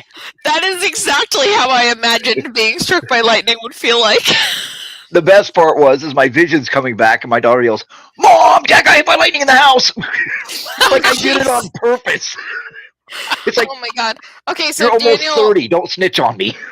Daniel says you need to heat the milk to 80 degrees Celsius and pack it in an ice box so it cools slowly. So, okay, so here's what I do. I put it on the stove. I heat it to 180 because Fahrenheit, because that's supposed to pasteurize it so that the cultures, so that you don't get bacteria in the milk that interferes with the yogurt culture. Then you put a little bit of yogurt, and you have to cool it down to 110 degrees so it doesn't kill the culture. Then you mix it with a bit of yogurt that's already made, and then you just leave it somewhere where it can stay roughly at that temperature. So I do it in the oven with the light on, and then you leave it for like 10 hours. And that's what I do. It comes out perfect every time. I go buy those 4 for $1 yogurts with a little bit of fruit at the bottom. Yeah, I don't do that because I'm like they're putting seed oils in that shit and trying to murder us all. They're putting seed oils in that now? I don't know. I'm just saying shit. I don't even know. What's the deal with But I seed make oil? everything at home because I don't trust the government and the corporations, and I think they're trying to kill us all. So I'm just making it all myself. I want to read the literature on it. Remember, the carbon they want to get rid of is you. Exactly. Exactly. So I'm That just is very everything I can make for myself at home I do.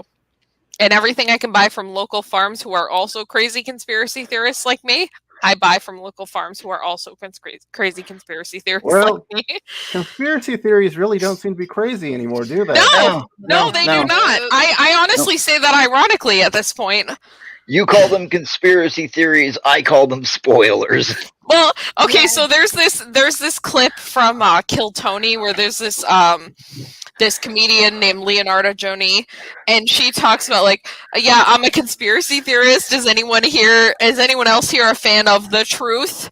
She goes, I don't trust nothing the government says. She goes, they say to drink 8 glasses of water a day. I'm like, why? What's in the water? I'm like, this woman is my spirit animal. Oh man, it's just getting crazier. Yeah, I'm having a filter installed in my house for my water, and I'm making everything at home. Like I'm going crazy with this shit. I'm like, we have the county just told us we have to have filters in the water. Strangely enough, somehow in the middle of the Midwest, we got Chinese blue-green algae in the reservoir. Huh. Gee, I wonder how that happened. That's because we're at war and our country refuses to accept it. You know, that's like, oh, look, there's giant Chinese praying mantises. What, did they fucking take a charter flight? Yeah, you right. know, some people actually have a theory about those weather balloons that were floating over, that they think that they might have had a payload of, I know this sounds silly, but I don't put anything past anyone anymore, of invasive species. Like I think honey, nothing zebra sounds silly to clam. me anymore. Nothing sounds crazy zebra anymore. clam is from China, I believe, and that's invading our fresh water. Oh yeah, it's all over the fucking place. Absolutely. Yeah. Well, and you look at like all the endocrine disruptors in the water and stuff from plastic manufacturing and shit. It's like I'm trying to get rid of all my plastic because that stuff like messes with your hormones and turns all the men gay. I figure if I get enough plastic in my body, I could be immortal. Yeah, no, it's like Alex Jones was talking about, like, I don't even remember why, but he's talking about the chemicals in the water that turn the frogs gay, and it turned out it's correct. It's like, yeah. The phthalate plastic manufacturing releases phytoestrogens into the water, dude. It's turning the men gay, too.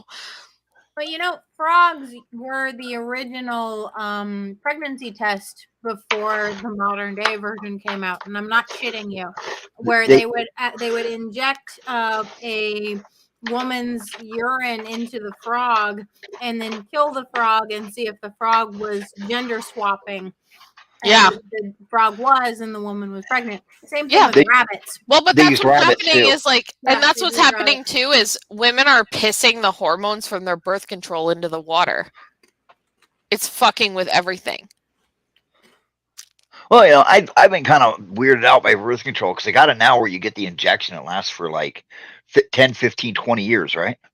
Well, no, it's like a few months, but still, it also fucks with your bone density. Like those birth control injections, all these women were like, "Oh yeah, I only have to get it every few months. It's great." And then they find out their bone density's fucked, and they're like breaking their bones and shit. Dude, my mom was always against birth control. She used an IUD, right? Yeah, I was about to say IED. Like a copper IUD. Yeah, and when I was in high school, my cycle was acting wonky. Like I was having, sorry people, this is going to be a little too much information, but my period. That's okay. It's the girls' cast. TMI is sorry, Ralph. the name of the game. My period was coming every 15 days, so they put me on birth control. As soon as it evened out, my mom yanked that shit and threw it away. She's like, "You do not need it anymore." And honestly, the only birth control that we use is condoms. I will not use anything else. I've never taken hormonal birth control, and I never will. And actually, you know what red pilled me on birth control? Crack.com before they were cucked. I read an article when I was like 15 years old on crack.com where it was like, we're going to ruin everything you think is sacred or whatever. And there was one of the things that they ruined was birth control, where they actually talked about how it changes your mate selection and fucks with like the genetic well-being of your kids because you're picking the wrong guys to mate with because it makes you like smell men's pheromones wrong. And I was like, wait, Catherine, can I interrupt for just a second? Yeah. No, that was all I had to say. Tawaldi, there's actually a picture of me that I've sent to Kat and Catherine of me pregnant and barefoot in the kitchen cooking that my husband took. And I'm very proud of that picture. Yeah. Janelle in her natural female state. But I just want to interrupt because that's funny. I found that out when I was 15 years old about birth control, and I've never taken it, and I'm very proud of myself. And guess what, bitches? All these women act like it's impossible not to get pregnant. I am 28 years old as of last week, and I have never gotten knocked up. Give me about 15 minutes in a dark closet. Give me 15 minutes in a dark closet. I'll fix that for you. All right, come on, Ross. Let's do it. You're married, dude. Actually, I'm twice your age, so let me go get some pills real quick. But that's all cap, dude. You're married, all right? Come on. Oh, yeah. Yeah, but I can still say that I can say that shit. I just can't do nothing. Right. But do you have a son? Is he hot? My son is married.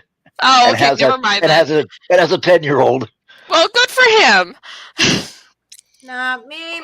Jesus Christ, he's almost 40. Jesus. Birth control helps. Dude, you are old. But quite frankly, I take it to keep sane. Yeah, well, and they're estrogen. I found estrogen does really bad things to my brain. I'm on there are some women who it works for, but like for the most part, most women should not take it. I'm of the opinion that most women should not take birth control. No, I'm on progesterone so that I don't slip my wrist. Yeah. Oh, no, that always works. On estrogen, oh my God, she was like nuts. You went bonkers. Yeah. See, I'm bonkers enough without it. My wife went through the change already, and at one point she was having hot flashes, and I moved the air conditioner into the bedroom so that she could stand in front of it and just stand there in the cold air because it would be like 60 degrees in the house and she'd be all sweaty and be like, it's hot in here. And it's like, I'm wearing 2 jackets and a polar bear just went by. Go stand in front of the air conditioner.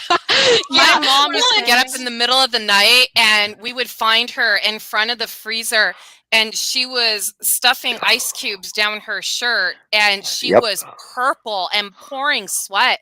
And my dad and I would keep washcloths in the refrigerator in a Ziploc bag. So when she would get up in the middle of the night, she could grab those and start putting them on her head and her neck. That and like I'm starting that menopause shit right now. Not fun. Yeah. Haven't gotten wait. hot Well, and flashes even yet, even when you get periods, you get like weirdly hot for no reason. I'm Well, like wait I'm till you setting my AC to like 65 because I'm like coming up on my period. I'm like, why am I so hot? I'm like, I don't even want to know how bad it's gonna be when I hit menopause. Wait till you've gone like 6 months and no periods, so you're not used to it. You've forgotten where the tampons are, and you keep scratching yourself because you're getting a tickle, and you realize that your red tide came in and now the couch is ruined Oh no. shit. Yeah, because you've forgotten all about it. see, I don't have any kids yet, but I don't know. I feel like Tick tock. yeah, I know. TikTok. I'm dating. I'm trying, but I told them earlier about my most recent experience where I thought this guy was like great for me, and then it turned out he wanted me to make him his bitch. He told her that literally, make me your bitch. Make me your bitch. I was like, I'm good on that, thank you. But I hope you have a lovely weekend, and I hope you find what you're looking for. But yeah, that's not me. Sorry. That conversation led to a disturbing turn of the kinks of today. It came out of nowhere. We were just chatting about like our values and our life goals and stuff, and then tonight, after having not texted me for a couple days because we were both busy, whatever, he just goes like, make me your bitch. My God. So tell me more about your life I'd goals. rather Well, not, thanks. So you're there, you're talking about your life goals. Yeah, I would like eventually to have a couple kids. But that was what the conversation was up to that point, was like, oh yeah, this is like kind of what my personality's like, this is what my goals in life are. And then tonight he goes, and then he goes, yeah, hey, I'd like to be your bitch. Hey, can you like ram a dildo up my ass and tell me I'm shit? Yeah, well, it wasn't quite that. We didn't. I inferred that, but what it actually was he offered to pay me to quote unquote make me his bitch, or make him my bitch. Sorry. What the fuck is wrong with guys nowadays? Yeah, he offered to pay me to make him my bitch. I'm like, I'm sorry, but like I'm a woman and we like to be submissive, and that's just not my thing. And here I thought I was terrible because I looked at a girl in the bar and said, "Hey, you want to go out in the alley and fuck?" I listen. Okay, That's normal. that would be downright sexy compared to some of the shit I've dealt with. That's a compliment. That would be sexy as fuck compared to what some of the shit I've dealt with. But no, I told the guy like I hope you find what you're looking for, but that's not me. Sorry. God, my friends thought I was fucking strange because I dated a midget. Yeah, no, listen. No, There's you nothing wrong with smuggled that. her onto base. In a duffel bag, yeah. I was in a locker in an elf costume sucking on a candy cane. What was it? The sergeant major rolled in? Yeah, no. Listen, they I were would looking for rather- somebody with a gun. I would rather have an alpha Chad midget dude than there's my yogurt alarm. My yogurt's ready. I would rather have an alpha Chad midget dude than a guy who is like hot and seems like a Chad, and then he asks me to make him my bitch. I mean, I was like, for fuck's sake, really? Role reversal is something you do after you've been dating for like 5 years, or you've been married for 4. Well, see, that's the thing, though, is like, women don't. I guess you could do that once in a while, but generally, women want men to take the lead. You know? Sure. Yeah. Yeah, but as a guy, sometimes you just want to fucking lay there because it's been a rough week. No, it's like sometimes, like, but generally speaking, that has to be something. Okay, if you're just like, yeah, get on top and ride me, like, that's gotta be something that, like, kind of comes from he wants you to do that. It's not where you start the relationship off like, yeah, make me your bitch. I mean, yeah, I can't even imagine dating nowadays. But the girls are just as weird, though. No, You they know, are. hey. And that's what the guys expect too. And that's where I run into trouble even with normal guys, is they expect me to be as fucked up as the other girls. I blame OnlyFans. That's part of it. Yeah. I blame I blame everything. everything. I blame hippies. There you go. I do too. Yeah. I do too. That was the genesis of it, and it's culminated in what we have now. Well, that was our conversation on Tuesday. We were talking shit about the hippies for Yeah. like a half an hour. You know what? You know what we need to go back to? What? You know what we need to go back to?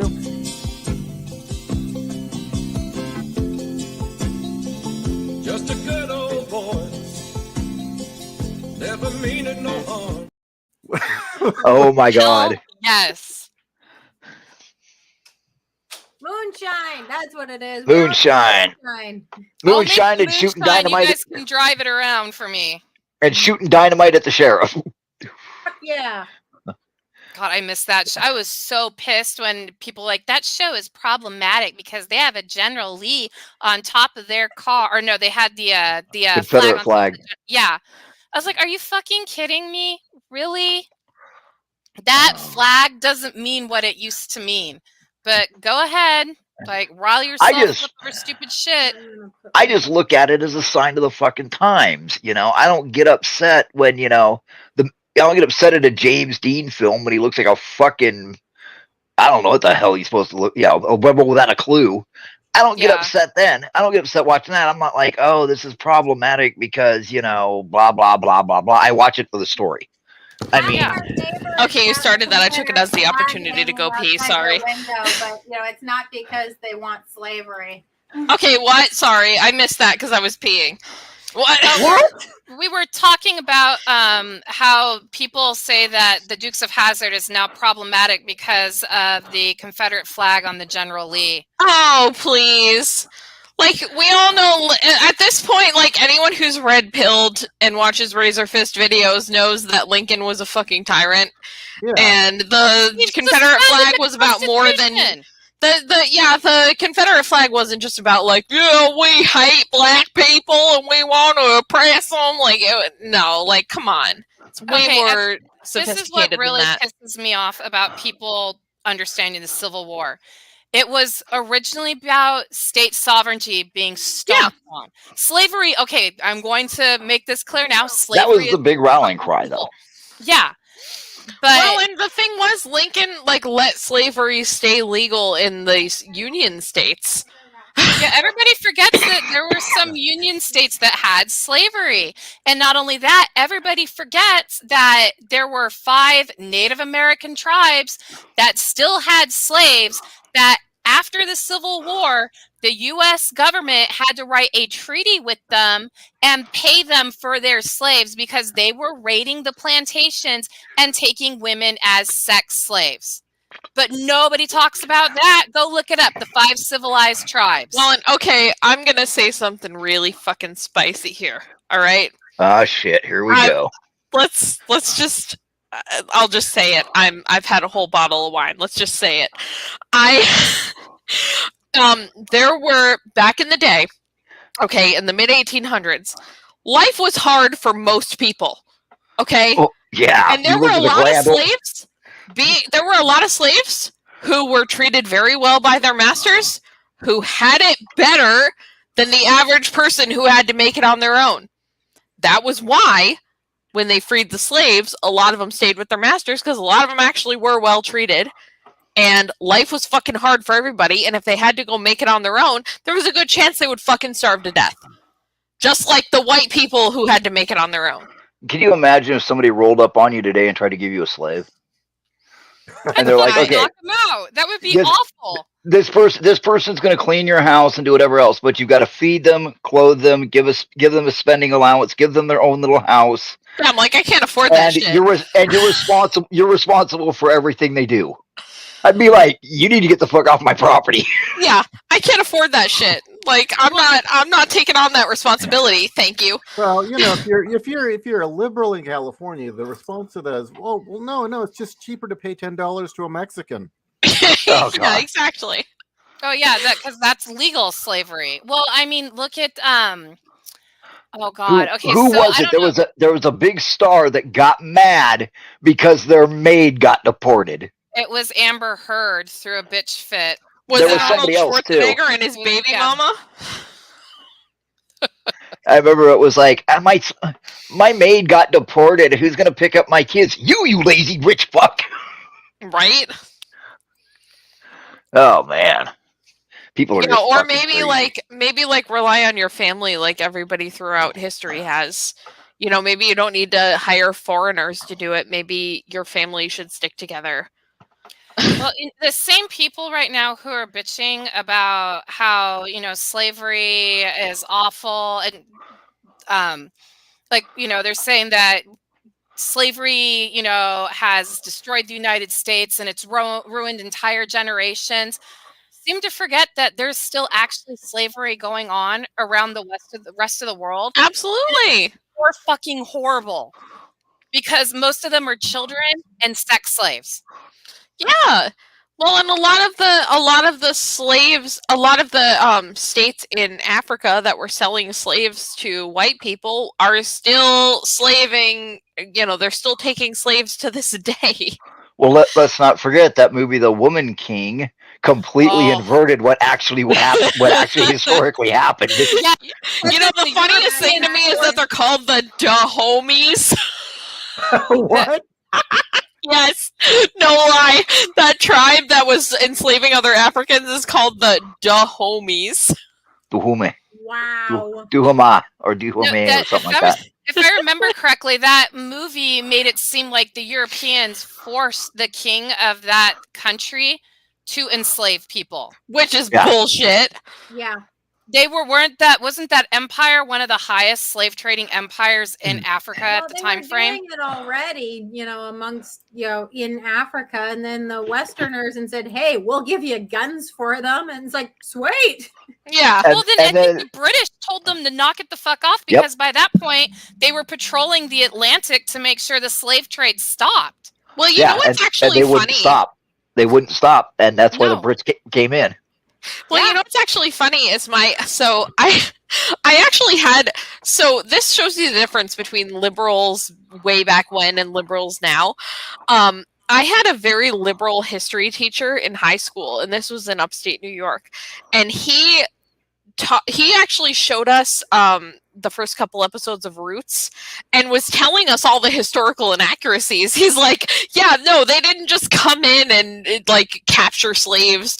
You know, there weren't just white guys going into Africa and just capturing slaves. Like, they were sold to them by other Africans and stuff. He was like telling us the real shit about their history.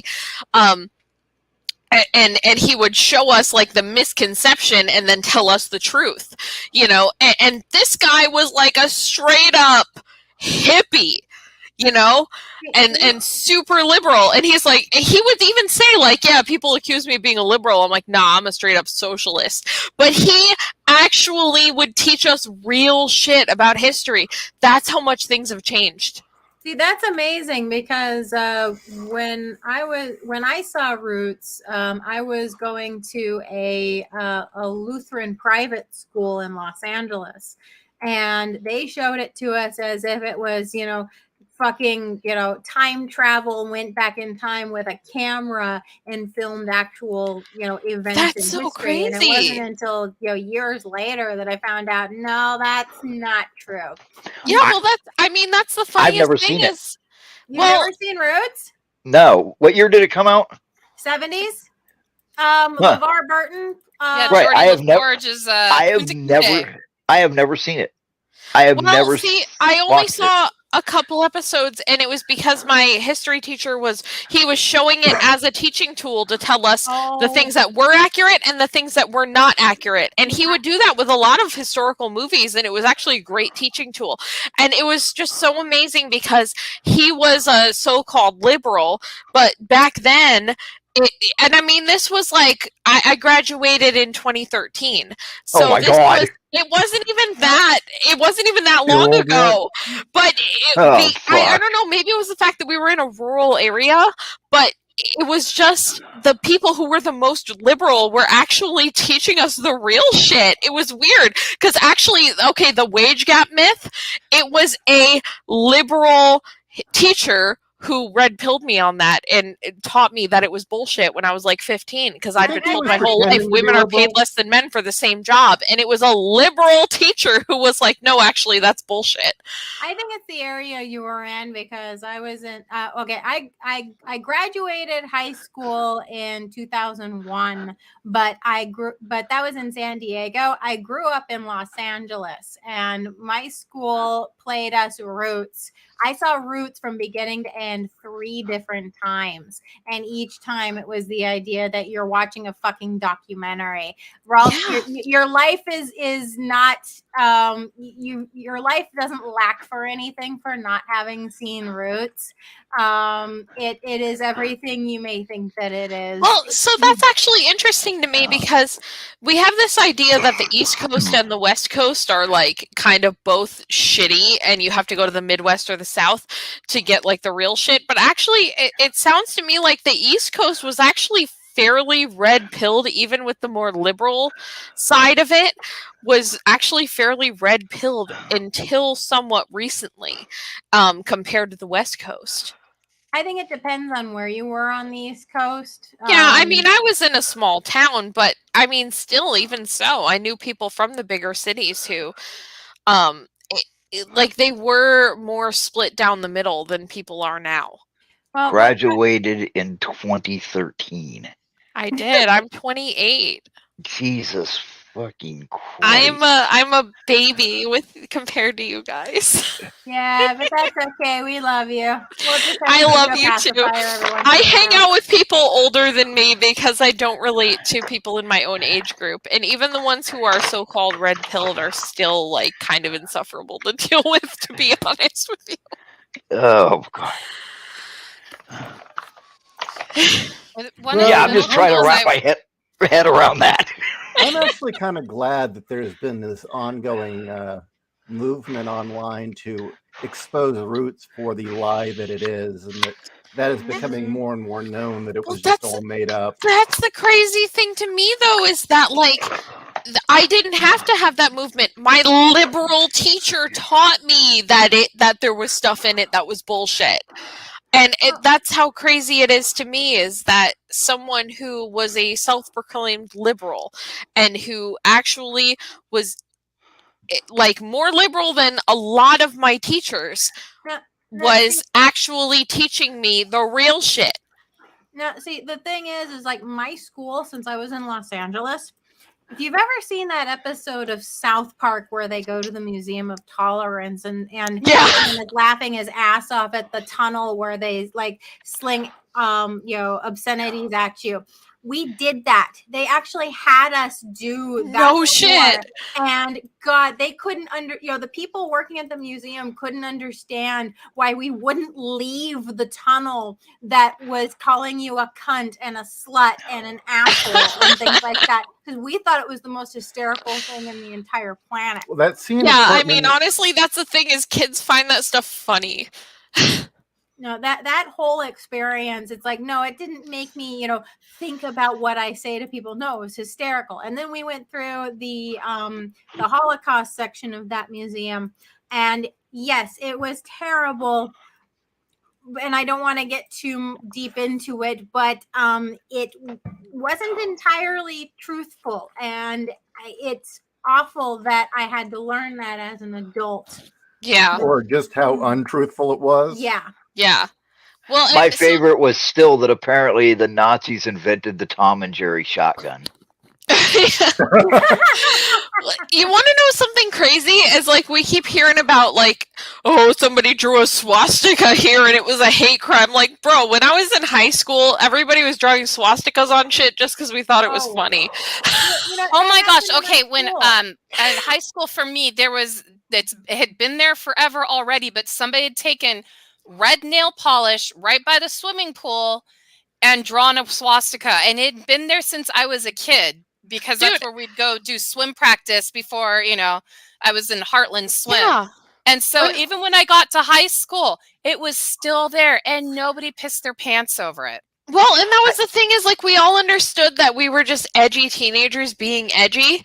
And so we would draw, it was like drawing a swastika on something was exactly the same as drawing a dick on something. It was just nothing. It was just to be edgy and silly and to, like, kind of spit in the face of the authority figures who didn't like it. My Christian school, we all arrived one morning to find that somebody had broken onto the campus and had graffitied upside down pentagrams and swastikas all over the place, and it fucking hit the news.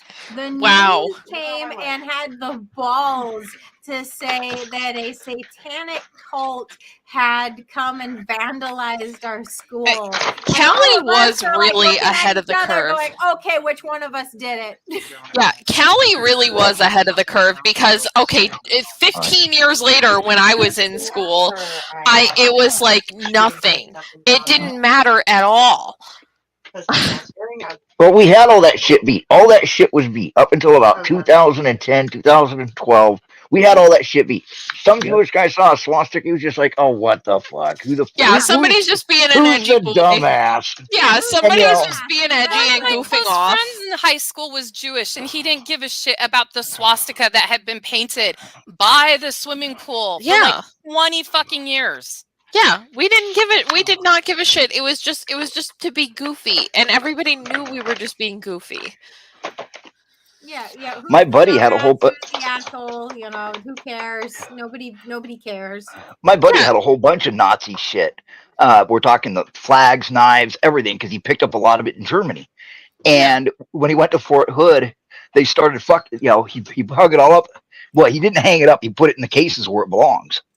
And he gets fucked with, and he looks at the guy and he goes, "I'm Orthodox Jewish, right? Well, why do you have this?" "Because it's World War II memorabilia. I got British shit. I got Italian shit. I got American shit. I got Nazi shit too." "Well, it's offensive to Jews." He goes, "Are you a Jew?" The guy goes, "No." He goes, "I'm a Jew." Yeah. So he said, yourself. "Fuck it." He said, "Fuck it," and moved off post and put it in a storage area. Yeah. But I mean, he collected all that shit because of the time period, and he had the chance to grab all kinds of good stuff. I used to call him I called him Guido, my Jewish lawyer. Yeah, they're actually erasing history in trying to get rid of anything that's quote unquote offensive. Well, if you control the past, you control the future. Exactly.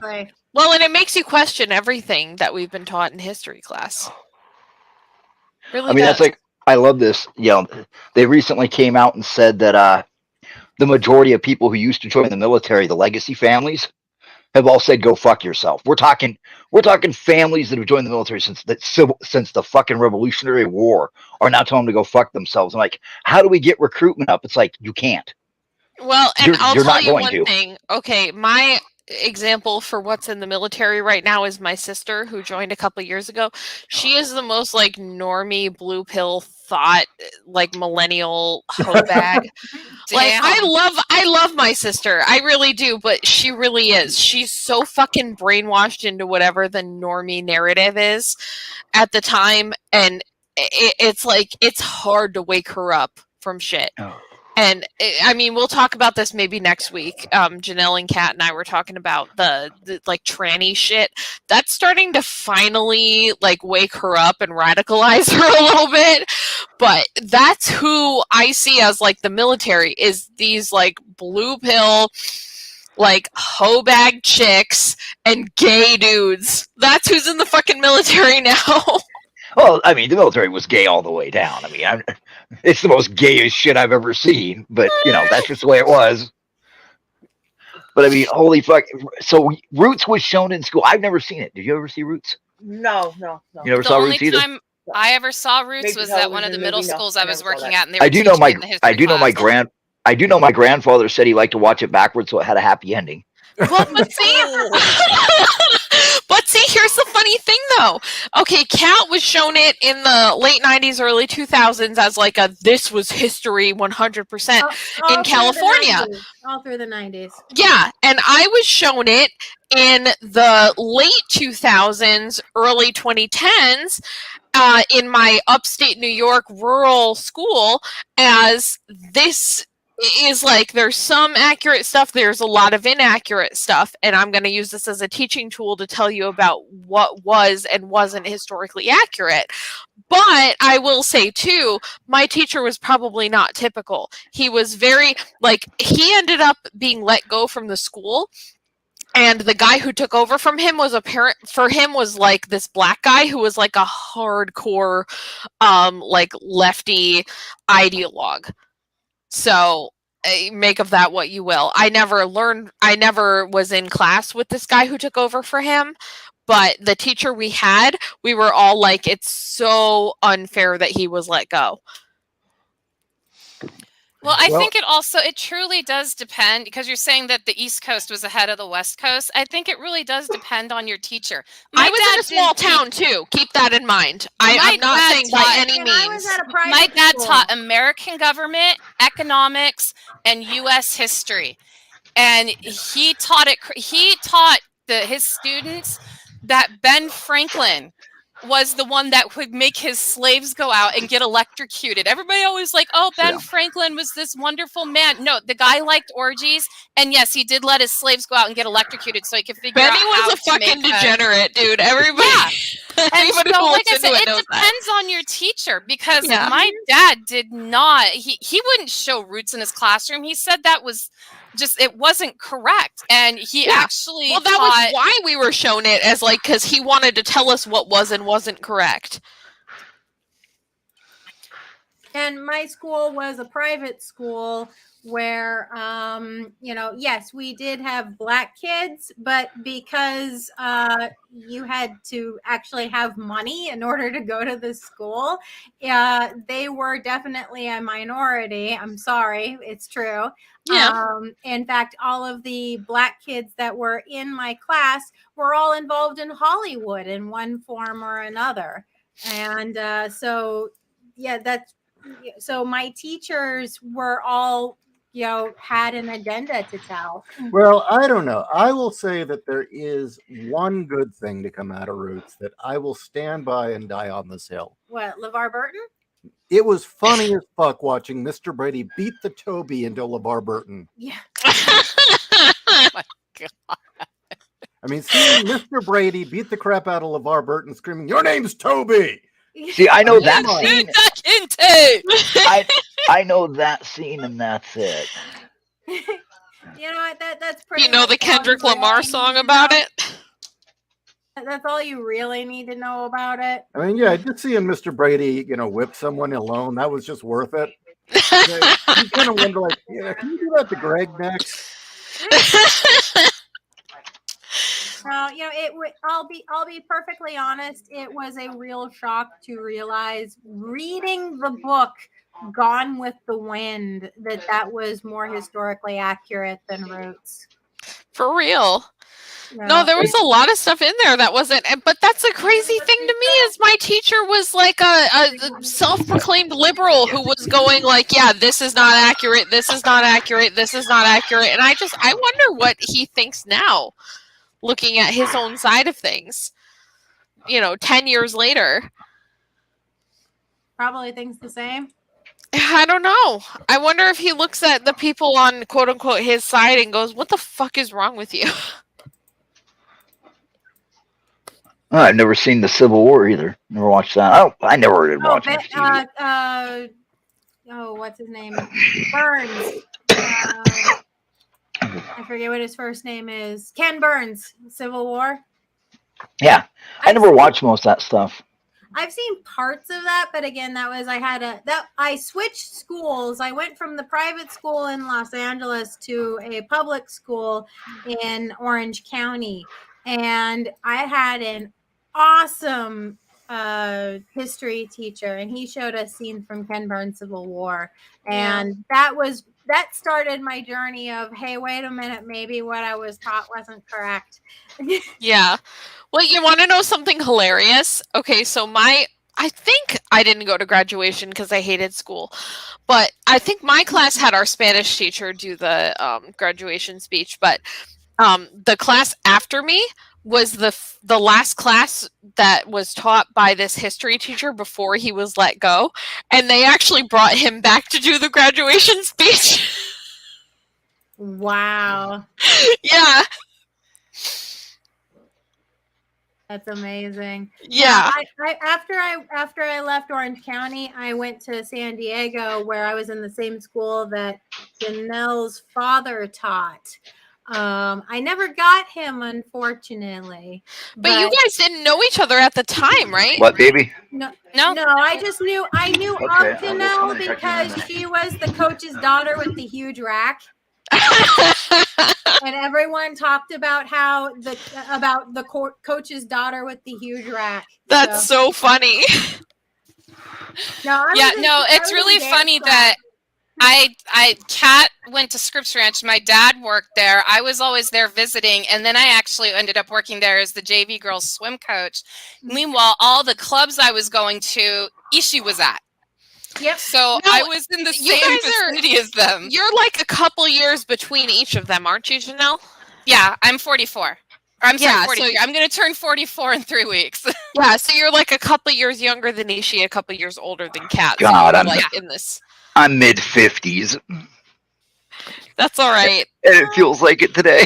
Okay, well, you're out of the range in the upper range. I'm out of the range in the lower range. So you and I are kind of relating here. They're out of range. Yeah, we're Wait, both so- out of range. Kat, Ishi, and I are part of Club 40. Yeah, I'm in my 20s and Ralt's in his 50s, so we're both just like, what the fuck? You're almost a boomer, Raltz. How do you feel about that? No, Don't you dare. No. Do you want to die? no, he's too cool for that. Do you want to die? What did I miss? I said you're almost a boomer, Raltz. How do you feel about that? There's no almost. You keep that shit up, you'll wish you made that guy your bitch. No, I'm joking. You don't act like a boomer at all. No, he's Oh, not a God. boomer. No, he's Gen X through and Very through. much so. Oh, he Only is a pure Gen X. Smuggle a midget onto a military base in his duffel bag. No, Yeah. no. He fought in the Gulf War. That's Yes. done. Yeah. No, none of you guys act like boomers. My parents are Gen X, but they act like boomers, so I call them boomers even though they're not. If they're not, That's the way to start a buy fist it. fight in my house. Honestly, I gotta say, my favorite Ralt story is the one that Kat said, where he smuggled his midget girlfriend in a duffel bag, took her out. She was in a foxhole with him and was naked from the waist up, wearing camo paint, if I remember that correctly. Yeah. Yes. Yeah, I camoed her up, and the sergeant major. I don't even want to know. I hate you so much. No. Tell it from the beginning. Oh God. Okay, so they're having us head out, and I don't really want to go because lazy. And she was like, "Oh, I took the week off. Do you want to spend the week? I took 2 weeks off. You want to spend them together?" I said, "Tomorrow I have to go out to the field for a week and a half." She's like, "What do you have to do?" I said, "I got to set up, some ammo, throw some concertina wire around it, and me and two other guys are going to sit out there and play with our dicks for fucking a week and a half." And she goes, "Can I come?" I'm like, "No, it's on a secure part of boat." So she's like, "Please, I'll do anything you want." I'm like, "You know what?" I told her, "Okay, we can get you in. I can get you in." So I put we have a sleeping roll, and it's basically a stiff foam pad, and you roll it up, and it keeps your duffel bag out. Everybody does it. And so I put it in there, and I put my sleeping bag at the bottom. I said, "Okay, you get in here, and I'll put some clothes on top of you, and then I'll put you in the truck." And she thinks this is like the funniest shit ever because she's small enough she can fit in there. So I carry her up there. I'm carrying her. And they throw her in the back of the truck, and we go out there, dig the foxhole. I've had her out there for a couple days, because we dug our fighting positions. We're sitting there. Me and her are sitting there, and it's been raining, and we've been having a good time. And she's wearing like a friend of mine's BDU pants that are like rolled up to the knees, and I camoed her up, and the sergeant major came through, and you realize he was coming up, and I noticed him challenge him. He walks up and looks down, and when he looks down, he sees her looking up, and he looks at her, and he looks at me. And he looks at her, and he looks at me, and I'm trying to think of any excuse. I'm like, okay, I found her wandering around. I took her prisoner from the MI unit. The story. The one that sticks in my head is I rescued him from a badger. That's the one that's sticking in my head. And he goes, I don't even want to know. And he looks at me and goes, I hate you so fucking much. And he walks off. And then I hear later that I reminded my brother-in-law. My brother-in-law was with me at the time. He was in another company in the same battalion. Me and him hung around. A couple of weeks ago, I was talking to him, and he reminded me of it. He's like, he tried to convince the battalion commander that you had a midget in your foxhole. I was like, well, yeah, I hit her. I hit her. I kept hiding her. He goes, well, I know you kept hiding her. I hope you smuggle out there. And apparently, while I was making a run back, I had to make a run back to get food. I had her hide in the truck. And so I left, and the sergeant major and the battalion commander went out there, and they looked for her and couldn't find her.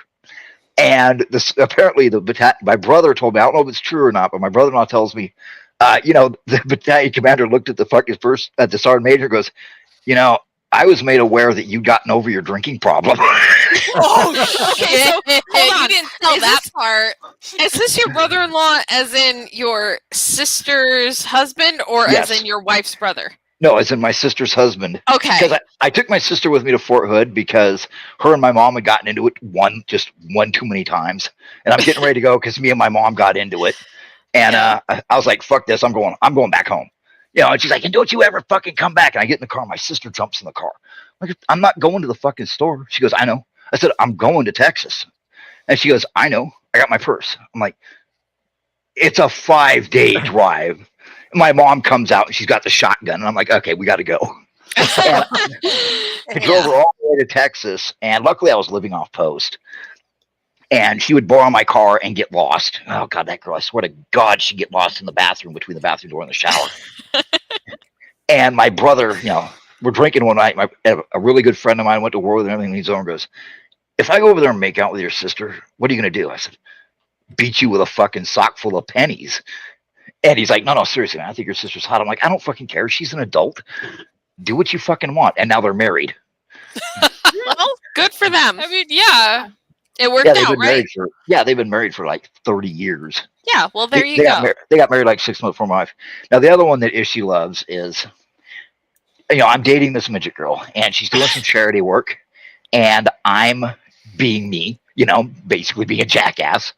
And she calls me up. She goes, hey, what are you doing with the rest of the night? I'm like, hopefully, seeing if you've got a bottom. And she's like, I like that idea. She goes, come pick me up. I said, well, do you want me to come pick you up? And I can take you home, or you want to come back to the barracks? She goes, I want to come back to the barracks. I said, okay. So I go and I pick her up from her charity work. And she got to laugh because I got hit by a car in the parking lot. And we get in the car, we drive back, and we're having a good time. And I didn't know that somebody had been out in the quad waving a gun around. You're not, if they kind of relaxed a little at the time, you could have, it was before Clinton decided you couldn't have pistols in your barracks room. Boo! And and you couldn't have, your pistols have to be in the arms room. So, a couple guys like me had pistols in our rooms. Wasn't he also the don't ask, don't tell guy? Why is he putting in such gay shit? Oh, don't ask, don't tell. Jesus Christ. But, we hear people hammering on the doors, open up, it's, MPs. I'm like, oh, fuck. My first thought is, what did I do last weekend? And she's like, oh my God, I'm going to get caught. And I'm like, okay, hide in the wall locker. So she hides in the wall locker. I throw her shit in with her. Sergeant major, couple MPs, my first sergeant, my CO, the battalion commander all come in, and they're all like looking under the beds and everything. I'm like, what are you looking for? And, the sergeant major just gives me this look. I know what he's looking for. And the MP goes, well, there was a black guy out there waving a gun around in the quad. I said, do I look black? He's like, well, no. I said, do I look like the type to lend my firearm to another person? Well, no. Why are you checking my room? We have to check everybody's room. The sergeant major opens the door to my wall locker, and he looks. And he looks at me. He looks in the wall locker.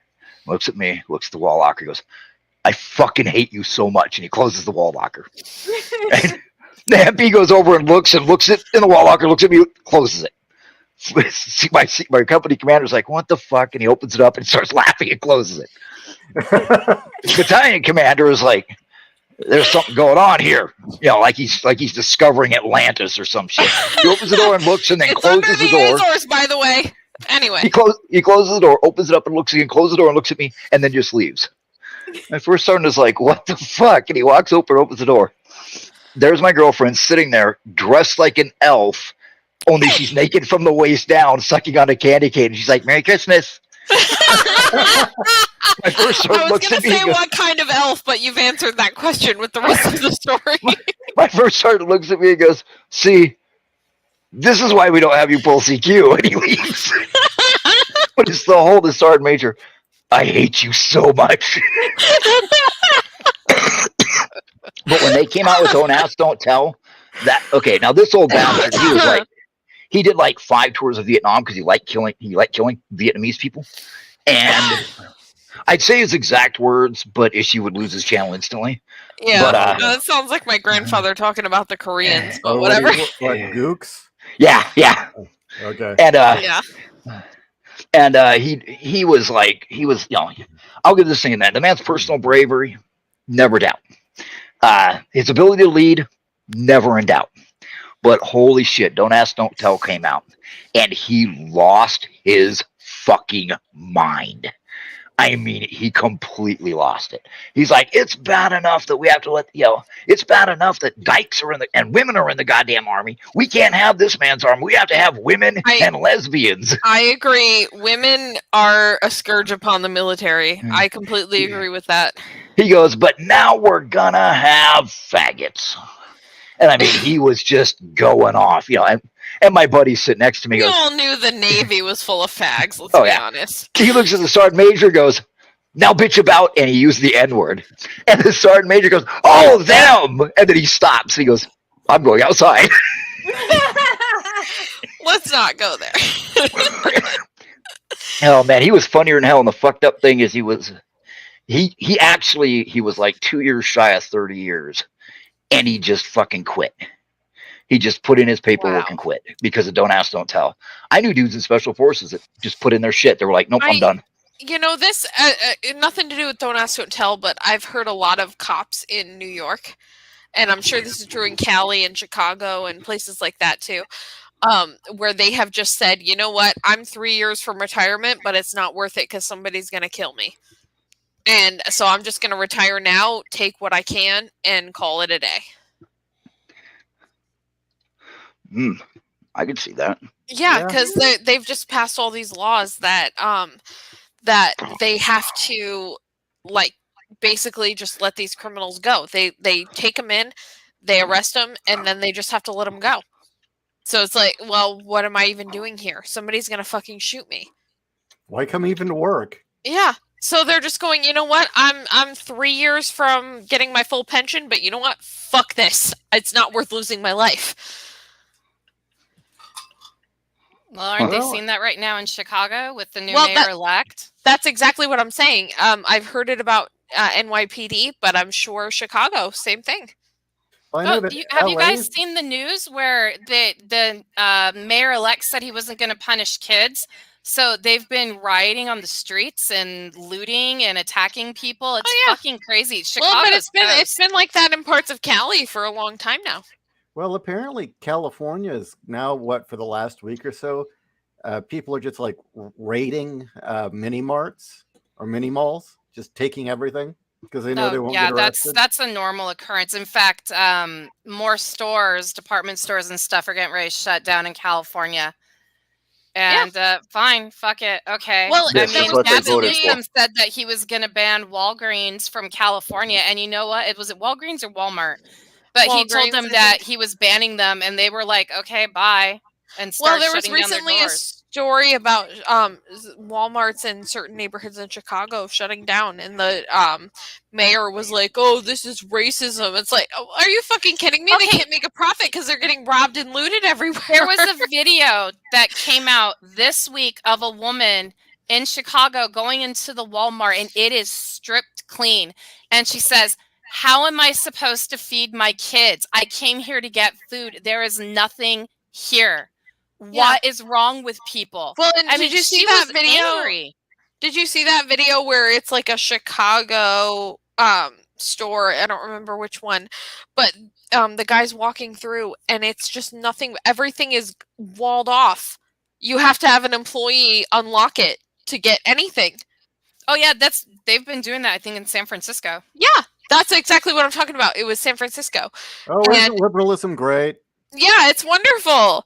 But yeah, I think it was John Doyle posted it on his Twitter account, and he was talking about like, okay, you can either have like a hard on crime state, or you can basically have like a state where everyone is sort of controlled at a low level, because with stuff like this. And it's like, okay, so which is worse, like hardcore oppressing criminals or oppressing everyone at a low level because you won't hardcore oppress the criminals?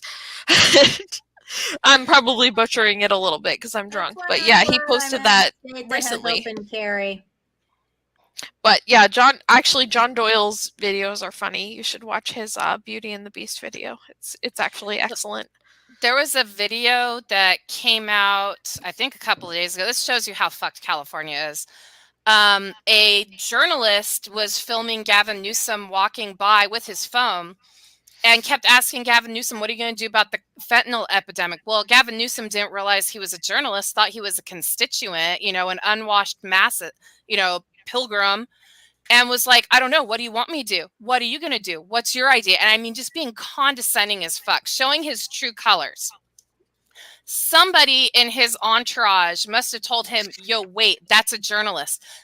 Gavin Newsom ran back and was like, oh, yeah, here, I misunderstood what you were talking about. I'm doing this about the fentanyl crisis. And this was the most pathetic part. The journalist believed every fucking thing he said. And people on Twitter were like, yo, he realized he made a bad PR mistake and came running back, and you did exactly what he knew that you were going to do. They were telling him the guy is fucking lying. Did you see that he showed thing his with true colors? Did you see that thing with Crip Daddy Donovan where he was like because Taylor Lorenz, that journalist, was saying something about being disabled. He goes, Oh, I'm God. disabled because Donovan goes, I'm disabled because I have a debilitating condition that causes me to degenerate over time, and I'm slowly dying. Taylor Lorenz is disabled because she's a journalist and a woman. We are not the same.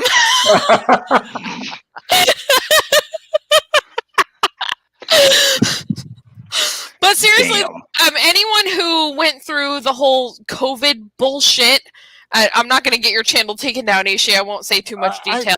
But anyone who went through all that and doesn't realize Gavin Newsom is completely full of shit should fucking jump off a cliff. Well, that would be 90% of our state. I cannot believe for a second, and I don't believe that he actually won his recall election. I don't either. A lot of people who were like, oh, I'm against Larry Elder, are now turning around saying, yeah, maybe we should have gotten rid of Newsom. There's a lot of stupid people in the state. I actually believe that Gavin Newsom probably lost that recall election. I actually believe he did. I don't think you guys have had a real election in California in probably 15 years. Our governor didn't really win the election. I doubt it, yeah, for real. And it's the same. Oh, yeah, your governor flat out New York, cheated. Chicago, like all these places that have major cities in the country, New York, Chicago, like anywhere. They don't have, even like Detroit, smaller quote unquote major cities. I don't believe for a second that the elections are legit. Not for a second. The only justice here is that her rigging herself into being governor has not been the joyride she thought it would be. Doesn't most of the state hate her? It's just Phoenix and Tucson that loves her? Every day it's been another thing. It's a living hell for her. It's great. Everybody knows that election was stolen. Everybody, because Arizona is not a blue state at all. No, but the thing is, the Democrats have managed to gain enough of a hold in the major population centers that they're the ones counting the votes, and that's all that matters right now. is that Californians, the majority of Californians, are cancer. Because you notice all these states started getting and acting fucking wonky when the great Californian exodus happened in the late 90s, early 2000s during Yeah. a recession. Oh, And you notice that they went up to Oregon and fucked it up. They went to Washington, which was already partially fucked up, but really fucked it up. They went to Idaho and fucked it up. They fucked up Oregon Nevada. and Washington were the canaries in the parts coal of mine. Arizona, New Mexico, and everybody hates California. Yeah, Californians like and I say this as a Washington- Californian. Washington and Oregon were the canaries in the coal mines for the Californian exodus. They were the first ones years and years ago that got the Californian exodus, and it fucked their states up. And we, like other states like Arizona and Tennessee's seeing it too. I moved here from upstate New York / Western Mass, and I wanted to get away from these fucking people. And then a couple of years later, they all started following me here. And I'm like, son of a fucking bitch. And honestly, it's the people from California, New York, all these places.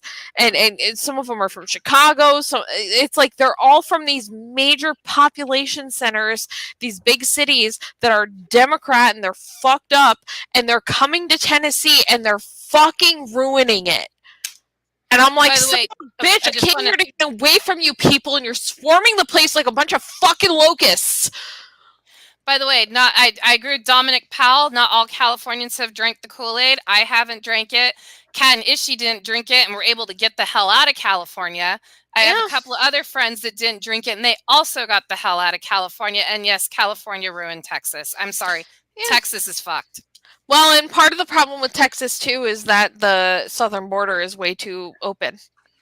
Oh, God. It's a demographics issue, too. Like, there are a lot of Republicans moving from California to Texas, but they can't outpace the number of Mexicans that are moving in who will just vote Democrat because they're promised handouts from the Democrats. No, I'm gonna smash all of that. No, a lot of the Mexicans aren't in on this either. It's the fucking cartels. Yeah, it's the cartels. Yeah, shit that, have you seen the videos of the ranchers that have had to turn their ranch houses into fortresses with like steel fucking doors? Yeah, no, it's all the cartels from Central and South America. The Mexicans have been fighting this too. The Mexican government's actually been working with us. Well, the Mexican population here is largely conservative. It is the fucking cartels. Well, here's the thing too, though, is that even if they're largely conservative in terms of their family values, the people who are saying let them all in are Democrats, so they come in and they vote Democrat, even if they're socially conservative. No, not anymore. The Mexicans don't want to let them all in here. Trust me. No, didn't you see when Trump was going in for re-election? They couldn't believe how many Mexican communities they flipped to Republican. No, they don't want them all in here. They do not want to be part of the Democratic Party anymore. They are over it. No, the cartel stuff is scary shit. It's the cartels that are to blame. Well, and the thing too is it also depends on where the cartels come from. Because they're still human scum. I don't care. They are, but there's some.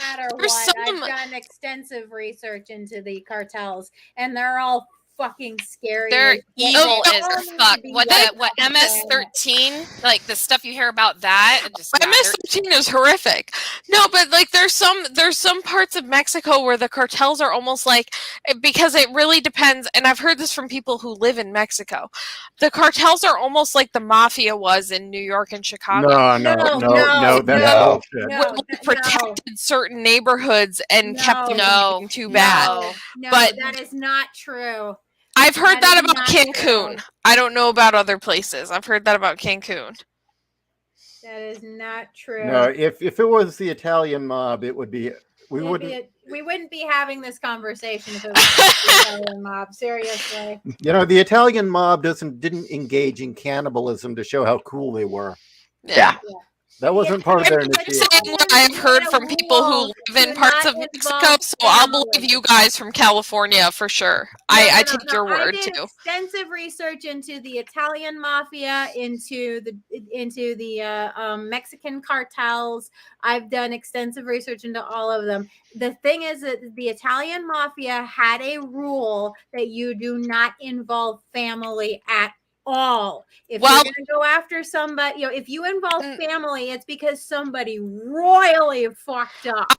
I can tell you, Mexican cartels, on the other hand, make it a point to go after your family. okay, well that's good to know because I had heard that it was somewhat similar, but that's actually good to hear from someone who knows firsthand, because I mean I know from people in my family where they have said, some cousins of mine who lived in New York City said, like, the neighborhoods that like Gotti ran, they were like the nicest neighborhoods yeah. in the city and the boroughs, and the same in Chicago where like, okay, the mobster neighborhoods were the ones where they kept all of like the petty crime out. And as long as you kept your nose clean and didn't involve yourself in the organized crime, you were fine. That was true. In Las Vegas, now you can tell that the mafia no longer has a foothold in Las Vegas, because Las Vegas used to be clean. When we went there for my birthday a couple of years ago, there were homeless everywhere. And those people you see on Hollywood Boulevard dressed as superheroes and shit, they were all up and down the strip. That used to, like, the streets were clean. There was filth everywhere. Steve and I were in shock because we'd never seen Las Vegas this bad. Yet when the mafia would keep things clean and running like a well-oiled machine. Okay. Well, that's They interesting didn't want to attention. me because I had actually heard from some people who who had moved to Mexico that it was kind of similar to the way the mafia ran their neighborhoods. But I mean, hearing from you guys, I trust you guys' opinion that if it's not the same. They're already starting here in San Diego. We keep seeing on the news that more and more people who cross our border. Now our border's locked up tighter than a drum.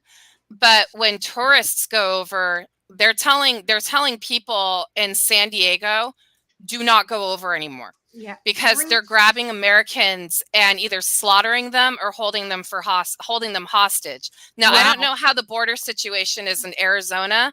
I know Texas is basically porous, and I think New Mexico is also Texas, porous. The reason Texas is turning blue is because their border is so insecure, and it's not necessarily the Mexicans. Like, I've heard that the northern Mexicans aren't actually that bad, but it's the people coming in from all the other South and Central American countries through Mexico. The funny thing is we had the cartels on the ropes till Clinton took office. Yeah. Yeah. That's true. That's very true. That's extremely true. And it was before that. My dad was was helping with trying to quash the drug trade. So it was before it was before Clinton decided, I'm going to take every bribe that comes my way, and they actually had Delta Force, Special Forces, Rangers, Chemical Command down there, and doing everything from lasering in strikes on fields to just rounding these assholes up and turning them over to the Mexican army.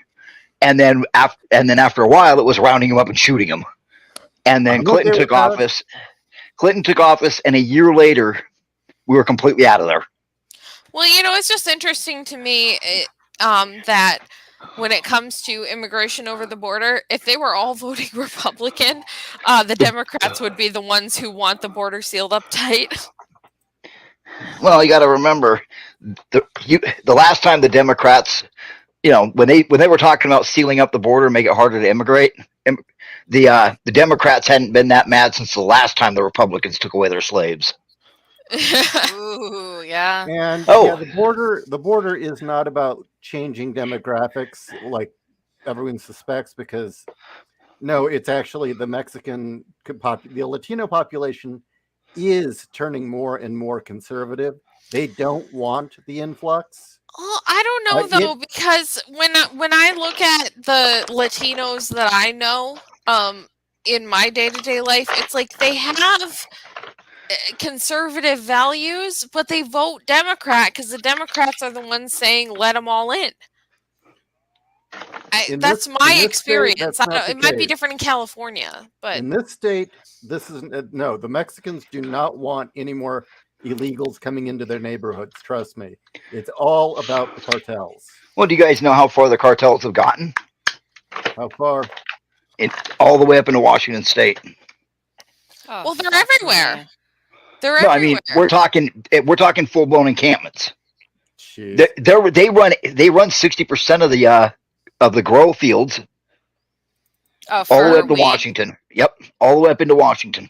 I'm fairly convinced that the Mexican cartels and the Democrats are one and the same at this point. Well, Joe Oh, Rogan had an expert on his show that had been warning about this, saying that the cartels are actually doing a full-blown invasion of the U.S. and nobody would believe them. And here we are. They're like already entrenched. Yeah.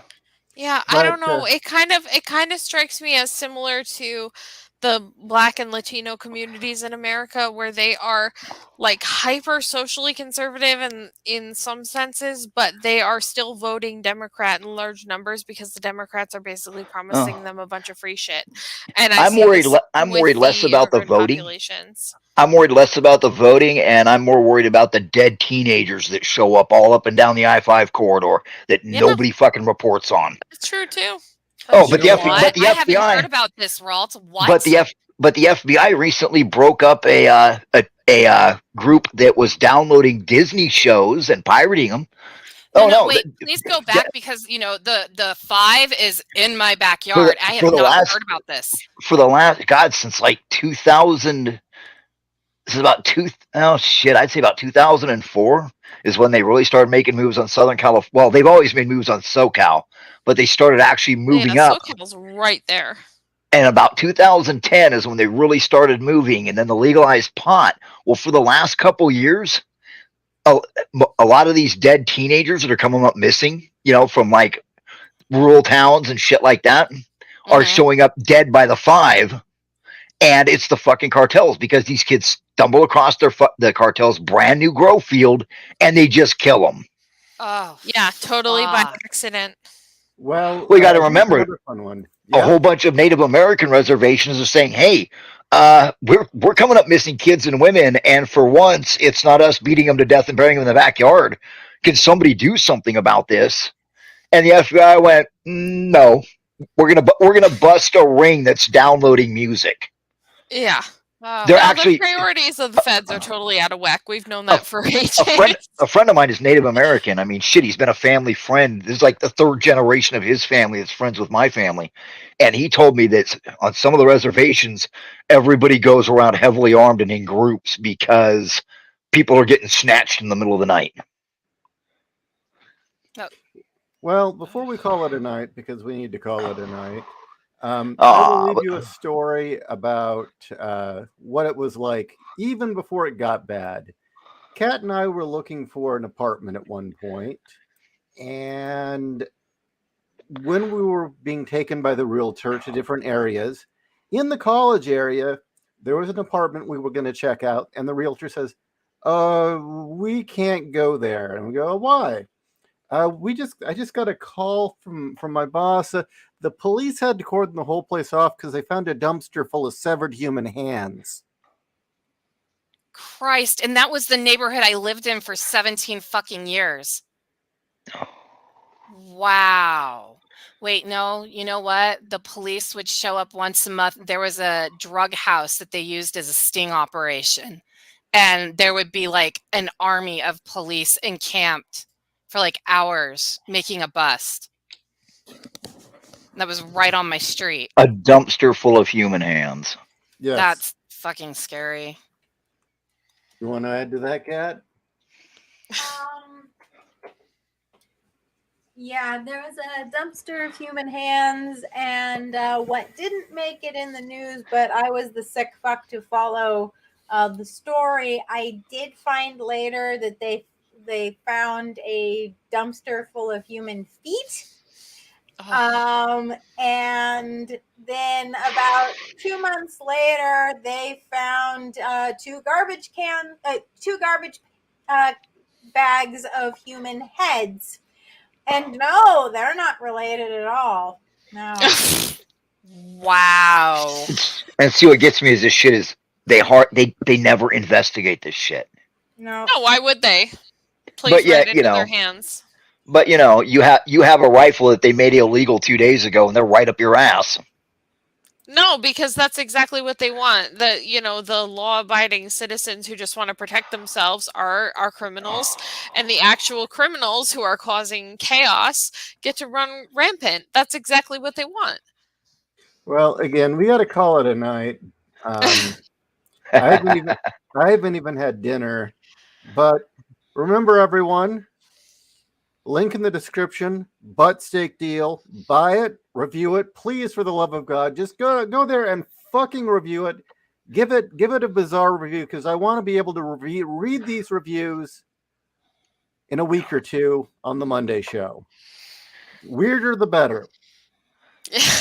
I'll try to think of something clever. All right. Good night, everyone. Good night, everybody. Don't step on any dicks. Yeah. Don't make anybody your bitch.